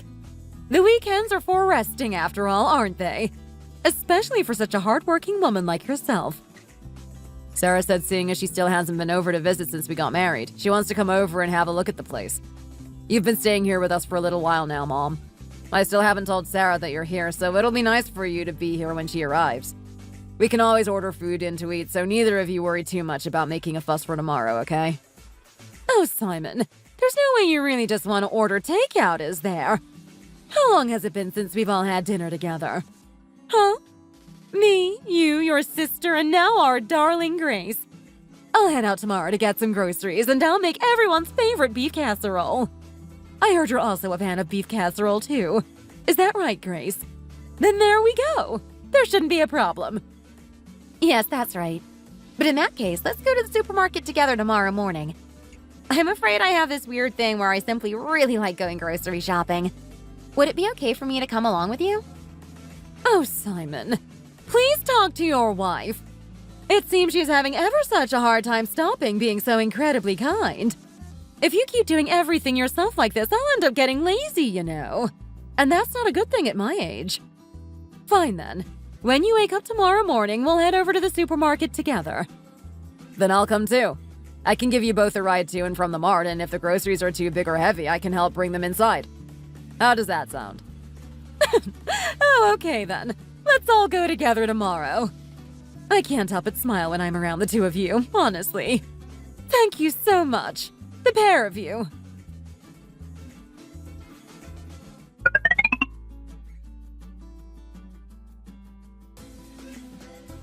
Whoa! Well, would you look at that? Your house looks amazing! Did Grace really manage to buy a house like this? I thought you said she saved all the money herself and bought this on her own. Are you saying it wasn't given to her by her parents? Come on, how many times have I told you? Grace had to save up for several years to be able to afford this place. I think she bought it maybe half a year or so before we got married, and it was a new build too. Well, then I guess you really have a keeper in Grace, huh? Don't go letting her get away. Not just that, but the location is great too. I never knew this neighborhood had houses of this size. It's so spacious on the inside too. And look at the rooms. They're so nice and wide with the great big windows that let all that natural light in. Sarah must be here. I should have known only one person would be making that amount of noise as soon as they got here. Oh, hey Mom. Are you sure this is right? Simon isn't playing some kind of sick joke on me now, is he? If I'd met a husband who was as good as Grace, then I never would have ended up getting a divorce. I'd be living good like Simon too by now. But no, unfortunately, I had to go and meet an idiot with no prospects and end up buying the most embarrassing shack of a house in the neighborhood. Now, Sarah, there's no need to bring all that stuff up now, is there? You haven't come all the way to your brother's new home just to say that, have you? Well, I'm just being honest. I know you've been thinking the same thing. That's why you've been spending your time here instead of coming to live at my place, isn't it? If I'm being honest, even I'm not sure how both of us would have managed to live in a one-room apartment as narrow and cramped as mine. It's tough enough as it is living in that dump of a place on my own. Sarah, good to see you. I'm glad you like the place. Come and take a seat. Let's all have something to eat. Your mom prepared a beef casserole that she says both you and Simon absolutely go crazy for. It already looks amazing. I'm sure it'll live up to all the hype I've heard about it so far. Oh, okay. Sure. Now that you mention it, I am quite hungry. Whoa! Even the damn kitchen looks amazing! Did you get an architect in to design this? Oh my, that casserole smells so good! It's been so long since I ate some of your cooking, Mom. I can't wait to dig in. Oh, but that's right, I forgot to mention. So what's going to happen to our old house? Has it been decided? When I went there before, everything seemed to be in such a mess, so...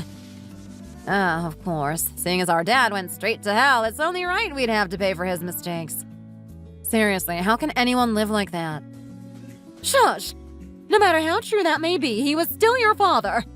And besides, your sister-in-law is sat right here, so let's try not to scare her, okay? What? Did I say something wrong? It's nothing that you haven't already said before. Besides, thankfully that man died well before Grace had the chance to meet him, so what's the problem? Plus, why do you care who knows about him? He was nothing more than a waste of space who couldn't afford to pay back a penny of the mountain of debt he owed. Always out gambling his money away instead of finding himself a job and working like a real man. And let's not forget everything I had to go through. Since I was little, I was always transferring from school to school and moving houses because of him. Do you not think that's messed with my head a little? At any rate, it's not like he's ever been of any help towards me or my life. Anyway, all of that's beside the point. I thought I asked you what the deal is with the house. We're letting it go. We've also decided to give up any chance of receiving it as inheritance. Seeing as it's still in Dad's name, there's really no point. But even so, if only I had known all of this before, I'd have most definitely changed the name on the house as soon as he died. That might be so, son. But how was anyone to know that there would still be this much debt left to pay even after he passed? Anyway, that's that. At least we can solve this issue by letting the house go. So either way, I'm relieved. Besides, the issue of me finding somewhere to live has also been sorted, so we really don't need to keep thinking about it, do we? The most important thing is that we can all live more comfortably now from this day onwards. Huh? Somewhere to live? What do you mean by that? Did you buy a new house? With what money? No, both me and Grace have decided to let Mom stay here and live with us. We thought that rather than her going through all of the hassle of trying to find a new house right away, it would be better for her to live here together with us. If in the case we end up having a baby, we'd have no problem finding someone to help us take care of them while we were out at work. I think it's just a lot better for everyone to have her living here instead. So you're saying Mom is going to be living here with you guys from now on? I see. So then, in that case, living here with you really is no different than if you were to buy her a house to live in for free. Well, Simon, you really are an amazing son, aren't you? But I have to say, it's almost like you guys are all living together as a family again, but just without me. Well, Sarah, you can always move out and find yourself a place a lot closer to here, can't you? Then I'd be able to cook and bring you something to eat almost every day. That does sound great, but I want to live here with you guys too. Isn't it better for families the closer they are to each other, right? So would it be even better if we were all living here together? What do you think, Grace? It would be okay, right? It's so exhausting and cumbersome living in such a narrow one-room apartment like mine. Sorry? You want to come and live here too, Sarah? Well, I mean, I'm afraid this house isn't big enough to have 4 people living here. It just wasn't built for that many people, you see. If we all lived together, then it wouldn't really be any different than living in a one-room apartment like you are now. Hey, come on now. You know that's not true. Besides, it'd be fun. Don't you remember that time before? You said you really wanted to eat McDonald's, so what did I do?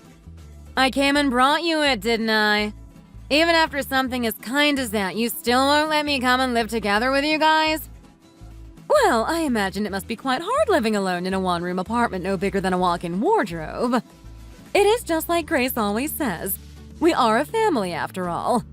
And being a family means helping one another. If we were all to live here together, and in the case that Simon and Grace were to end up having a baby, then Sarah can just move back out and I'll still be able to stay here and look after the child, right?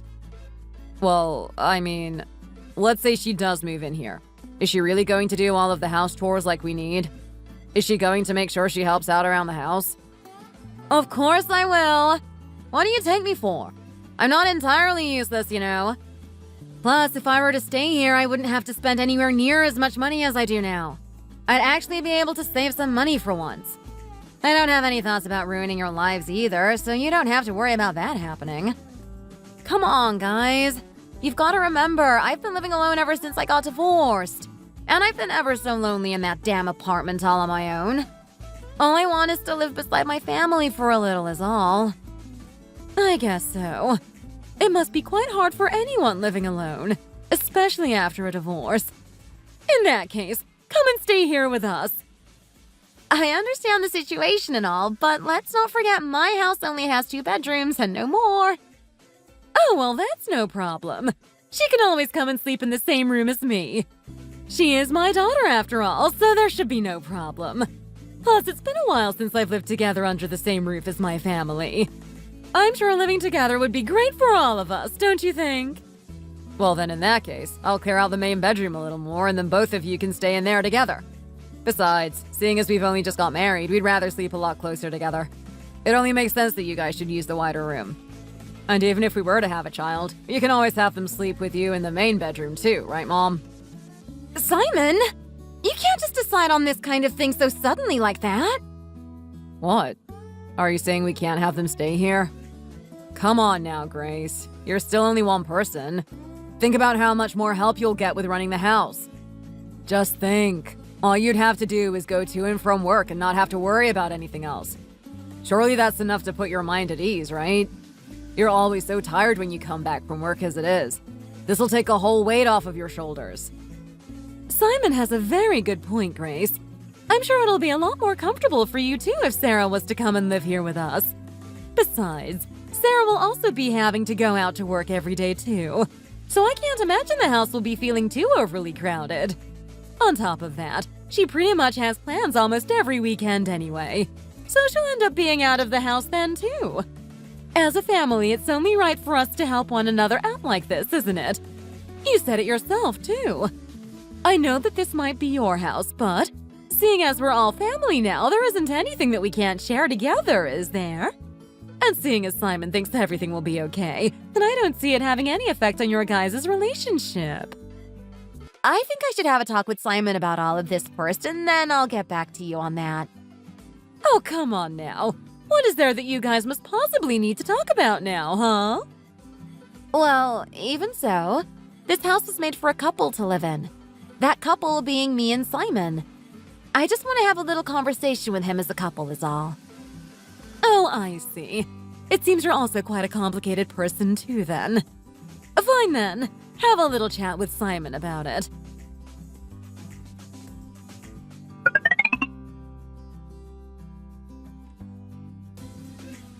Simon?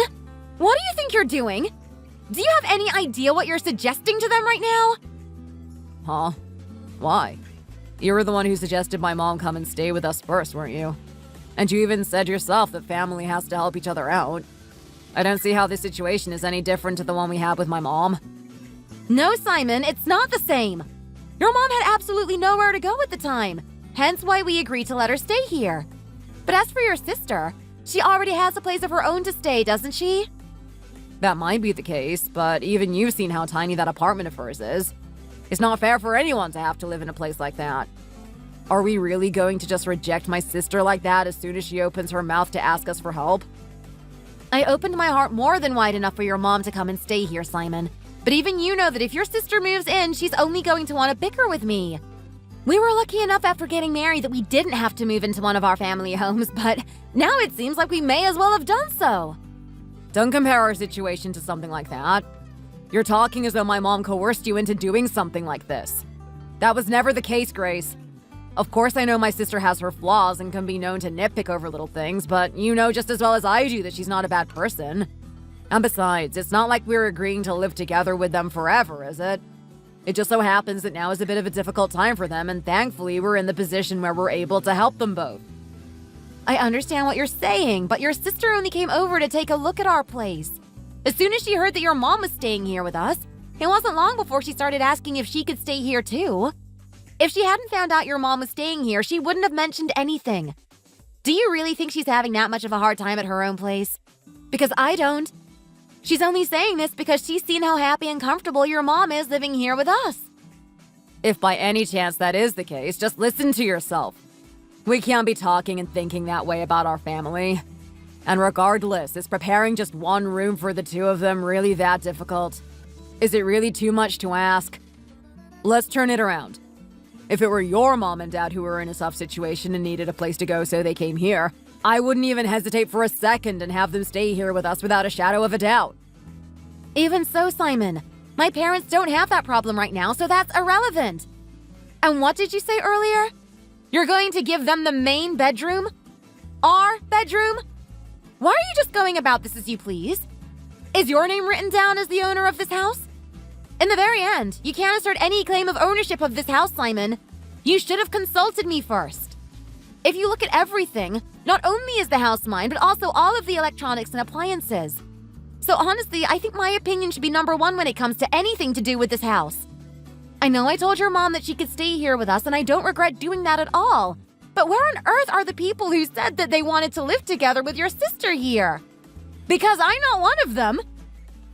What? So you're saying I have no right to anything in this house? Have I not contributed anything? Fine.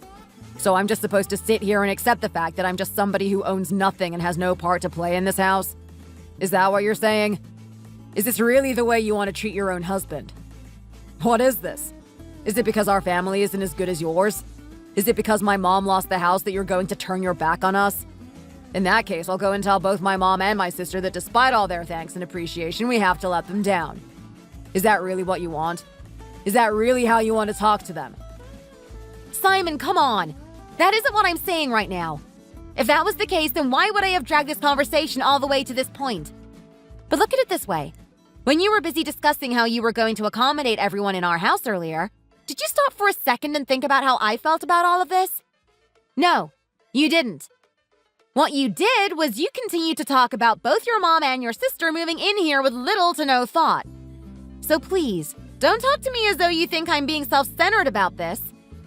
That's why I explained everything to you in such detail just now. All I'm asking is you to help them out a little in a time of need. Don't tell me you're the kind of girl that can't even comprehend something as simple as that, are you? If that really is the case, then why on earth would you agree to having my mom come and stay here together with us in the first place? If you hadn't have suggested that way back then I'm sure my sister wouldn't have bothered asking you to stay here either, would she? Are you trying to say this is my fault? Was it a mistake for me to want to help your mom out when she had literally nothing of her own? No home, no possessions, no nothing. Fine. If that's really what you think, I'm done talking. Anyway, I'm going to tell Sarah that she's more than welcome to come and stay here with us. So whether you like it or not, you'll have to deal with it. What's more, if we all live together, you'll be getting a whole lot more help with things around the house, so I really don't see the problem. So please, stop being so needlessly annoying and making such a fuss about everything. What? You're really not going to talk? Fine. I'm going back out there. What have I done? Why on earth did I agree to get married to a human like that? You must have lost your mind, Grace. What were you thinking? Anyway, I suppose it's better to realize this now rather than not at all.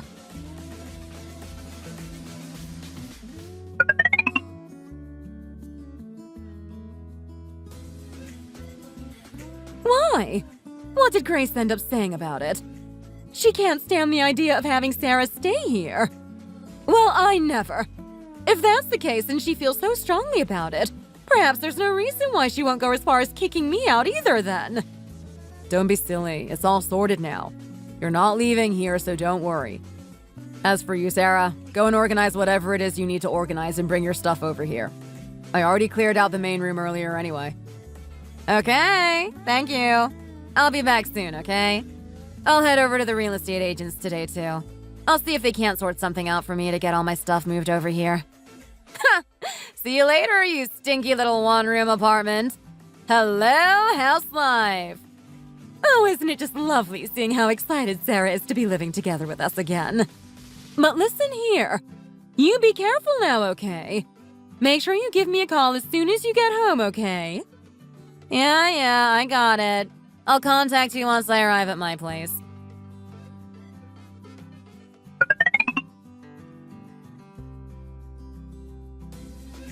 Hello there. Welcome to Sunny Homes Real Estate.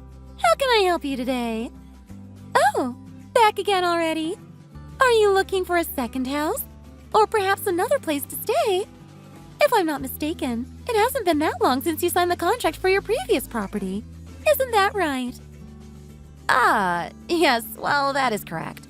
I've come because I'm looking to let go of the house, you see. I'm not planning on living there anymore.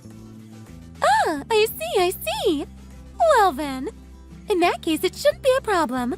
The price of your house has actually increased a bit since you moved in, but seeing as the location is well sought after, I'm sure we'll be able to sell it in no time. Now then, do you have a specific date in mind in which you plan to leave the residence? Well, no, but as soon as feasibly possible would be great. If possible, right now would be even better too. I see. So you want to get this place on the market and out of your hands rather quickly then. Seeing as it is such a lovely house, I'll put it up on the market right away, and as soon as I receive any contact from an interested buyer, I'll be in touch. Okay, yes, that would be great. As soon as you can, please. Why, of course. Only the best for our customers. See you soon. Have a good day.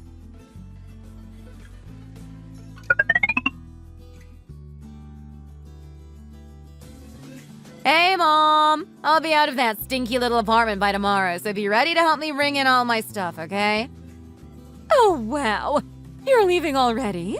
You certainly got that done a lot faster than I first expected. Oh, how splendid! I was just about to start making some cookies, too, so if you get here as quick as you can, we can make a batch or two together. Cookies? Like the ones you used to make when we were kids? Oh, so delicious. Okay, I'll be over right away. But first I'll organize whatever stuff I have left over here, and once I'm finished, I'll head straight over there. Oh? In that case, do you have a lot of stuff to sort? Do you need your mom to come over and give you a hand? No, I'm sure I'll be fine. I can hardly breathe in here, it's so small, so I can't possibly have that many belongings. I'm going to contact Simon when I need to leave, so as long as he can help me pack my stuff into his car, I think I'll be okay. Okay, only if you're sure. Oh my, how long has it been? Finally, our little family will be back together living happily once again.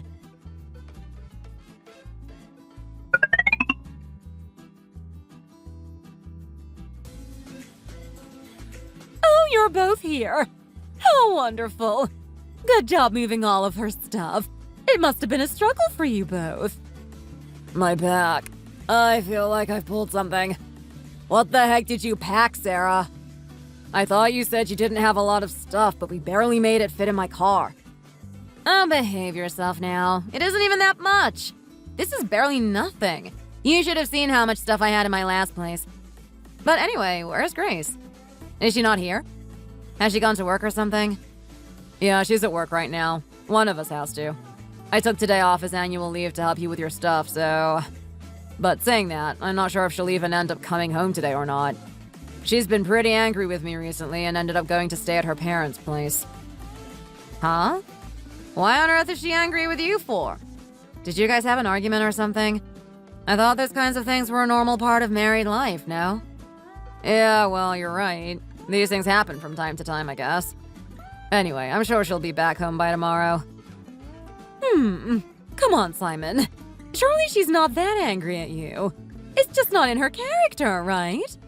Besides, she's been spending so many days here laughing and joking and having a good time with the pair of us. I was under the impression we were all just a happy family. Yeah, that might be so, but I can assure you her personality is no joke. She was already pretty annoyed at the fact that I've let the pair of you stay here at our place without consulting her first. She kept asking me why I was acting as I pleased when this house is hers and not mine. What? No way. She really spoke to you like that? I really had no idea she was like that actually. But I guess her personality is a lot more fiery and greedy than I first thought. It certainly seems that way, doesn't it? I also had no idea. She mustn't forget that it was her who said that families should be helping each other while living together, not me. She soon changed her tune, so it seems. In any case, if she does end up turning up here, we'll have to crack down on her about the things she said. If she comes back. Not only has she gone to stay at her parents' house, but she's took almost all of her clothes and possessions with her too. I want to sort everything out with her, but I don't know if I can even be bothered going all the way over there. Anyway, Sarah, have you put all of your things in the main bedroom like I asked? If I'm honest with you, she seems like poison anyway. Huh? Oh, yeah, it's all in there. But you know, if she does end up leaving and not coming back, this place will just be like our own new family house, right? Yes, that's right. And just think about how good that will be. Well, despite the absolute waste of space of a father you both had, it seems our Simon is a million times the man his dad ever was. He's even got us our own place to stay. Well, of course. Come on, Mom. That's a given, isn't it? I'm way much more like you than I am Dad anyway. Huh? Who could that possibly be? Are we expecting visitors? It's probably Grace, isn't it? She's probably that ashamed of the things she said she feels as though she needs to ring the doorbell. No, little brother. Be nice to her, okay? This house is still technically her house, by the way. We don't want to go upsetting her. I'll go grab the door, okay? Oh, Grace! Where have you been this whole time? Oh, wait a minute. Who the heck are you? Why, hello there. My name is Randy, and I've come from Sunny Homes Real Estate. I've come to take a look at the rooms in the property today. I did try and call to let you know I was on my way over, but I'm afraid nobody picked up the call. I'm sorry, what? You've come to look at the rooms. And for what reason do you need to do that? I'm afraid nobody here has been in contact with a real estate agent about putting the place on the market, so I'm sure you'll find there is no reason for you to be here. I'm sorry for any inconvenience. Oh, have I got the wrong address then? If you don't mind me asking, this is the residence of a Mrs. Grace Parker, is that correct? She came in a few days ago asking our firm to take a look around the property, so I'm afraid this has to be the right place. Well, yes, this is Mrs. Parker's house, that's correct. But may I ask why she's asked you to come and take a look at the house? That's simple. Mrs. Parker came in with the intention of placing this property on the market, so it's my job to come over and give it an inspection and evaluation. She seemed very urgent about everything and requested that I get the property on the market and sold as soon as possible. So I plan to have a look around and give it an evaluation shortly after. What? She's asked you to put the house on the market? Yes, that's correct. Anyway, I did try to contact the residents in advance to let them know I was on my way. However, I have already received prior permission from Mrs. Parker herself. I'm afraid it won't take very long at all, so would you mind if I come in and take a quick look around the property? Well... No, I'm afraid you can't come in. Perhaps another day, but you can't come in today, I'm afraid. Besides, we have no intention to put our house on the market, so please take that information with you and go back to where you came from. Oh. Well, you see, I received permission from the owner of the household, so... No! Now get out of here, would you? I told you to go! And don't think about coming back here either! What's going on out there? It doesn't sound like Grace's voice. In fact, now that I think about it, it doesn't sound like a girl's voice at all. Who could it be that's making that kind of noise? Well, it beats me. Although I did hear somebody mention Grace's name earlier, so perhaps it's a friend. Or somebody else who knows Grace. Hey, Simon! You need to go and get Grace and bring her back here now! That wife of yours is trying to put the house on the market! Huh? What did you say? Put the house on the market? She wants to sell the house? Did you not hear me or something? She's putting the house on the market! Why has she done this all of a sudden? Oh my word, what on earth has that wife of yours done? Why would she be trying to get rid of the house? You listen here, Simon. You need to go and find Grace this instant. Go and find her wherever she is and apologize and beg like your life depends on it. How big was this apartment that you had with her, huh? Look, if we don't want to be kicked out of this house, then we need to get a hold of Grace and you need to beg her to change her mind. Oh, my head. What the heck is going on? Fine, I'll go and get her. You pair wait here for us to come back.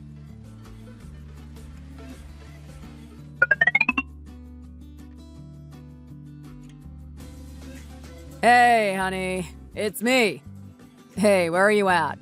You haven't been home for a few days. You'll be coming home soon, right? Are you still feeling upset and angry about the argument we had? Is that why you're not coming home? Come on, honey, say something. Where are you? Are you at work? Then I'll come and pick you up. How's that?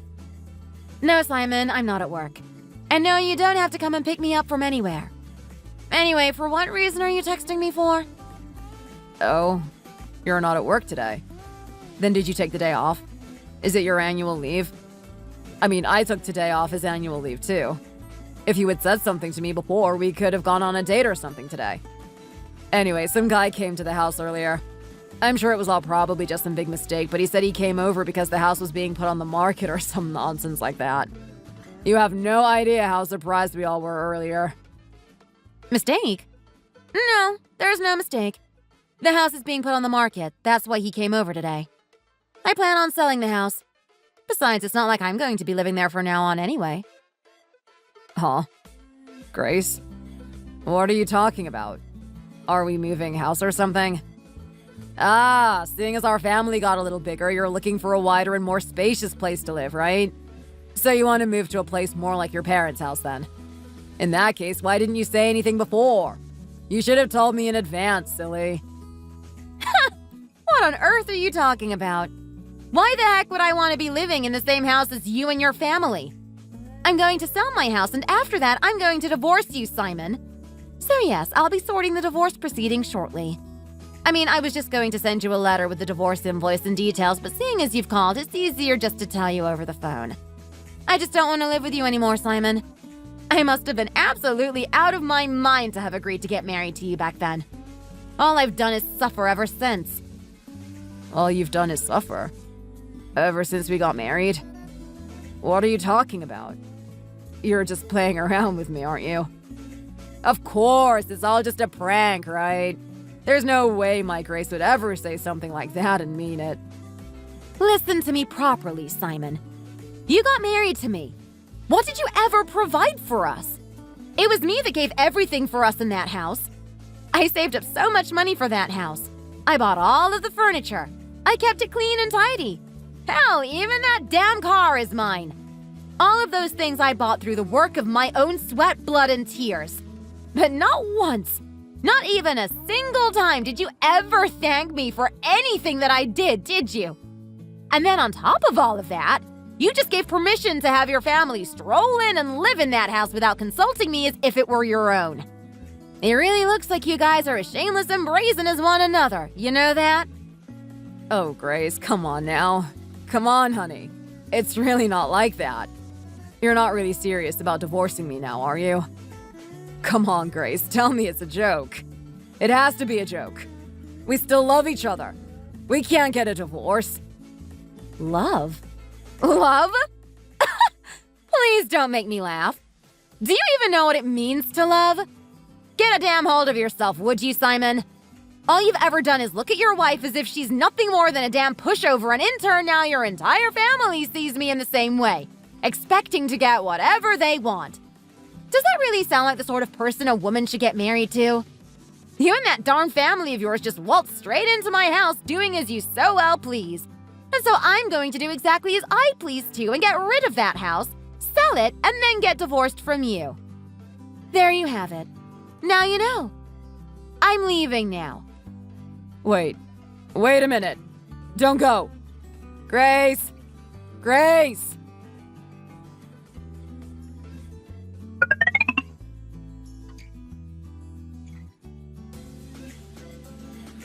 Simon, talk to me! How did it go? And Grace, What did she say? Is she coming home? She's not going to sell the house, right? She's going to take it off the market. No, she said. She said she's going to divorce me. She said seeing as she's getting rid of the house, she'll be stopping by at some point to take a look at it. What? You can't be serious right now. She wants a divorce? Why does she want a divorce all of a sudden? I thought everything was going smoothly with you guys. All I ever hear from Mom is how well you guys get on. So why does she want to divorce you now so suddenly? She said that even though this is her house, all we've done is act however we've wanted as though this place was our own. She also said that she always tried to look at us fairly, but said that we've only ever saw her as some kind of pushover. Oh no. Oh dear, oh no. This can't happen. What in the world are we going to do now? Not only is she always so vile and neglectful towards my Sarah, but now she wants to go as far as to divorce my Simon too. Oh my word. I can't keep living like this. I really can't. Wait a minute. Let's all just calm down and think about all of this for a second. Let's say if she really does get divorced, then what happens with the house? Surely the house and everything in it will get split evenly between the two of you, right? But isn't the house already in Grace's name? That's right. I didn't even think of that. The house and all of the furniture and belongings. Heck, even that damn car. It's all Grace's stuff. None of this is mine. Well, what are you going to do about it? Don't just sit here sobbing. Go over there and beg her to take you back. Go and tell her all of this is your fault and that you're sorry. No, that's never going to work. Mom, let's go with him. I'm sure if we all go and back him up, she'll change her mind, right? Yeah, I guess it's worth a shot. In that case, Sarah, you head back to your place first. You should probably head back to Sarah's with her too, Mom. I'll go over first and try to see if I can't reason with Grace and try to get her to come back here. What do you mean go back to my place? I don't have a place anymore. I signed off on the contract earlier today and moved out right away. You told me that I could come in here whenever, so I didn't think I'd need to go back. What? You already signed off on the contract? Then what about the deposit? There was definitely a deposit in your housing contract. I can remember it clearly. Surely you can find a suitable house quickly with the money you got back from the deposit, right? Somewhere you and Mom can both go and live together. No, there was no deposit. It was one of those places that you can move in right away without the need of a deposit. Hence why I moved in there in the first place. And besides, I bought a new designer bag a few weeks back. So I'm afraid I'm all out of cash. I've ended up maxing out all of my credit cards, too. What? Sarah! Are you serious? Are you out of your damn mind? How can you be so reckless with money like that? What have I told you before about your spending habits? Do you really not use that brain of yours at all? In any case, this house was never ours to begin with. So why the heck did you sign off on the contract as quickly as you did? I've been working at the same place for years now, so I thought it'd be no time before I saved enough cash to find somewhere new. I was only in that place for a short time, and I thought I'd just spend my money as I wanted until I moved in with you and was finally able to start saving money properly. Oh dear. This really doesn't look good. It seems there's nothing we can do about this whole situation. If we end up getting kicked out of this house, which is the way it's going right now, we'll all end up living on the streets for sure. No, Mom. That can't happen. I won't let that happen. First, I better try and give Grace a call, too. I'm sure there will be some way I can reason with her. In the meantime, Mom, get your stuff ready. We need to be prepared to leave if it comes down to it.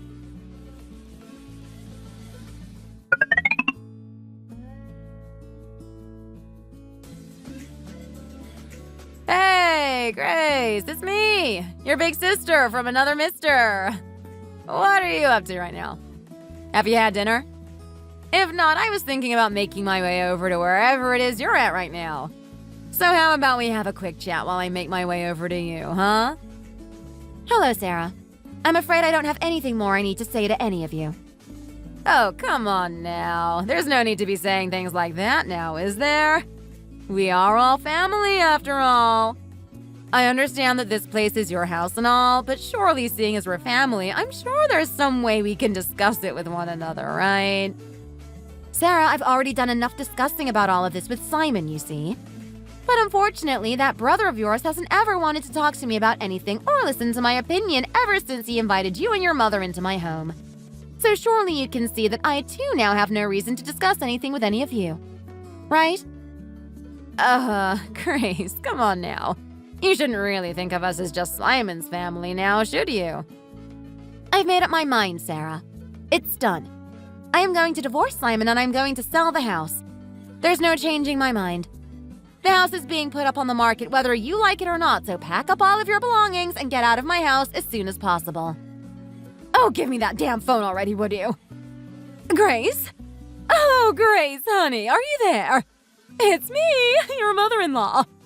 Now, what's all this nonsense I hear about you wanting to get a divorce with Simon all of a sudden, huh? You're not being serious about all that, are you? Ma'am, I am afraid I have already decided to get a divorce with your son. The house that was supposed to be for me and him as a newlywed's home has since become his family home, and that isn't a home I want to live in. I wanted to live comfortably and peacefully in a house that was my own, hence why I worked so hard and saved so much money like I did. But unfortunately, without any consideration of me or my opinions whatsoever, you and your family have waltzed in there and shredded as if it was your own place, and I'm afraid I can't watch that happen any longer. In any case, I'm going to send the document detailing the course of the divorce's proceedings to Simon's workplace, so please tell him to make sure he checks them. Now, Grace, come on now! Please, Grace!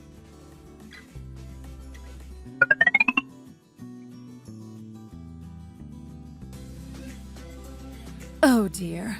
It seems as though she's still not given up. Is she really not exhausted yet? I know I told her earlier this morning to get away from here, but I really had no idea that she'd still be here now. Oh, Simon's mom has come back again? Why does she have to be like this? Yes, it seems that way.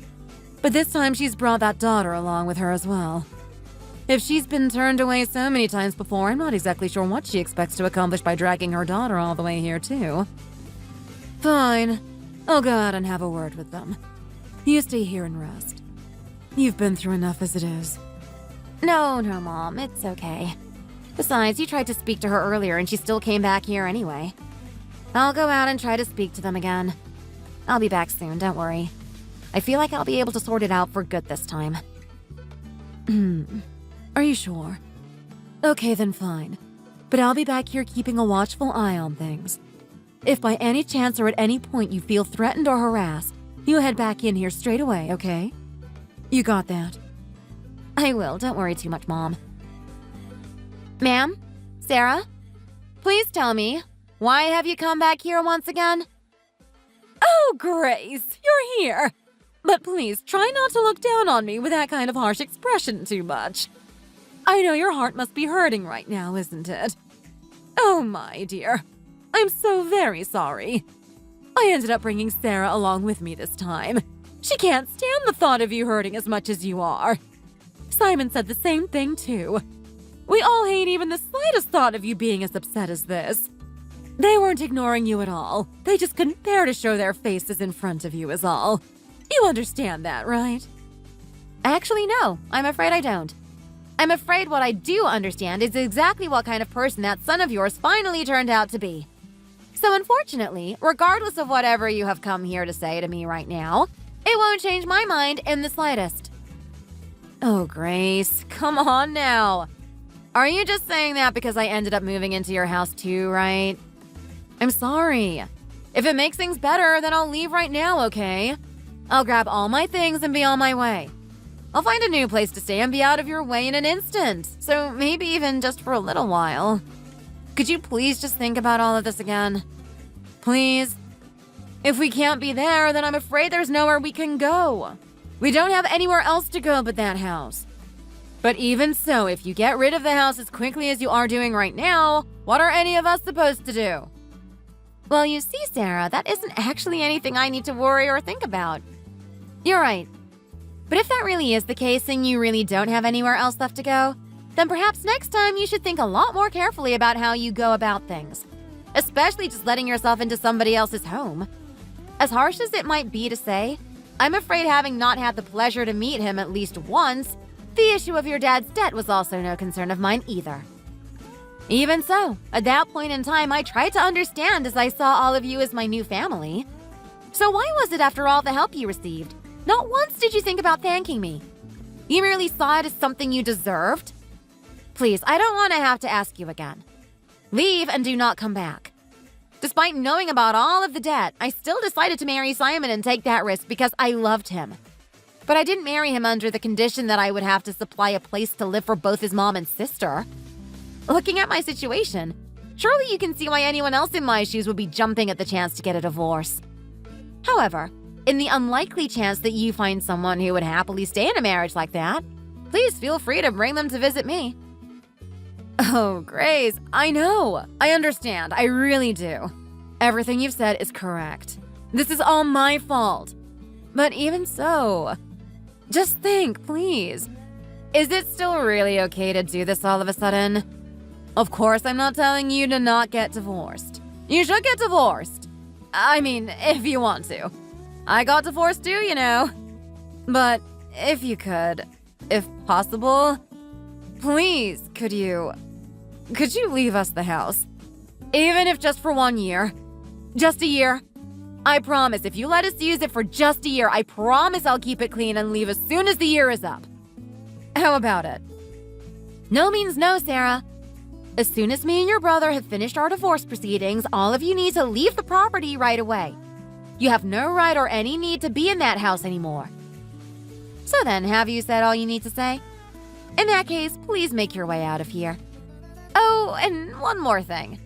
Please don't either of you ever think about coming back to my parents' house ever again. If by any chance you do decide to come back, I'll kick you out of the house way before the divorce is even over. It's now your responsibility to stay away from here and never come back. I've laid down the consequence clearly. Now then, please leave. Grace! No, please! Wait a minute! Grace!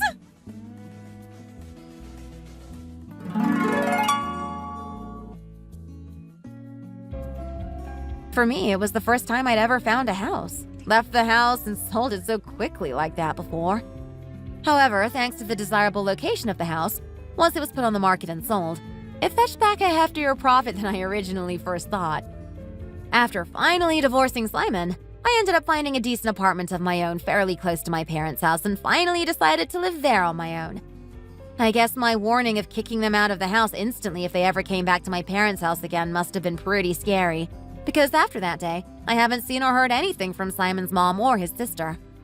I did, however, once receive a rather funny text from his sister cursing me out about the house before, but I just took a screen capture of the message and sent it back to my ex-husband so he could, with his own eyes, see what kind of person his sister is. Despite never getting to meet Simon's father before he passed away, I truly thought that his family would be a lot different than what I had heard. But again, I was only left disappointed when I finally found out that they were all just as greedy and self-centered as each other. It was because of that there was no possible way on this earth that I wanted to live as a family with those kinds of people. Oh, and aside from that, I ended up quitting work in order to set up my own little cafe just outside my apartment. Of course, becoming and working as a nurse was for sure my biggest dream. But after seeing how people and their families can come in all kinds of forms, I felt like I had to change my career path to suit what I wanted a little better. I got a pretty decent payout from the hospital as part of my contract, and alongside the money from the house, I was able to set up a cafe that I could only envision in my dreams. A lot of the neighborhood residents flocked in during the opening week and helped spread the rumor of the delicious coffee at my cafe, thus resulting in me being busy pretty much every day. Plus, there's this one guy out of all the regulars who visits my cafe who I've become quite close to. And, well, if I'm honest, I feel like we might become more than friends soon. Since I go to stay with my parents sometimes, we only really get to meet with one another on the weekends. But my parents also really like him and his personality, so things are looking promising. More than anything, despite seeming as though my apartment is just left empty all the time, it's still nice to have my own place to go back to if I need my own space. However, even after meeting somebody that seems so good and suitable for me, I can't help but think about the past. There's a lot of things that you have to consider when meeting somebody, but especially when you think about getting married. There is an unfortunate chance of being disappointed somewhere down the line. Despite everything, at least for now, I seem to have gotten my life back together and I'm both happy and healthy. Thanks for watching. If you enjoyed this video, please hit the like button and subscribe to see more content.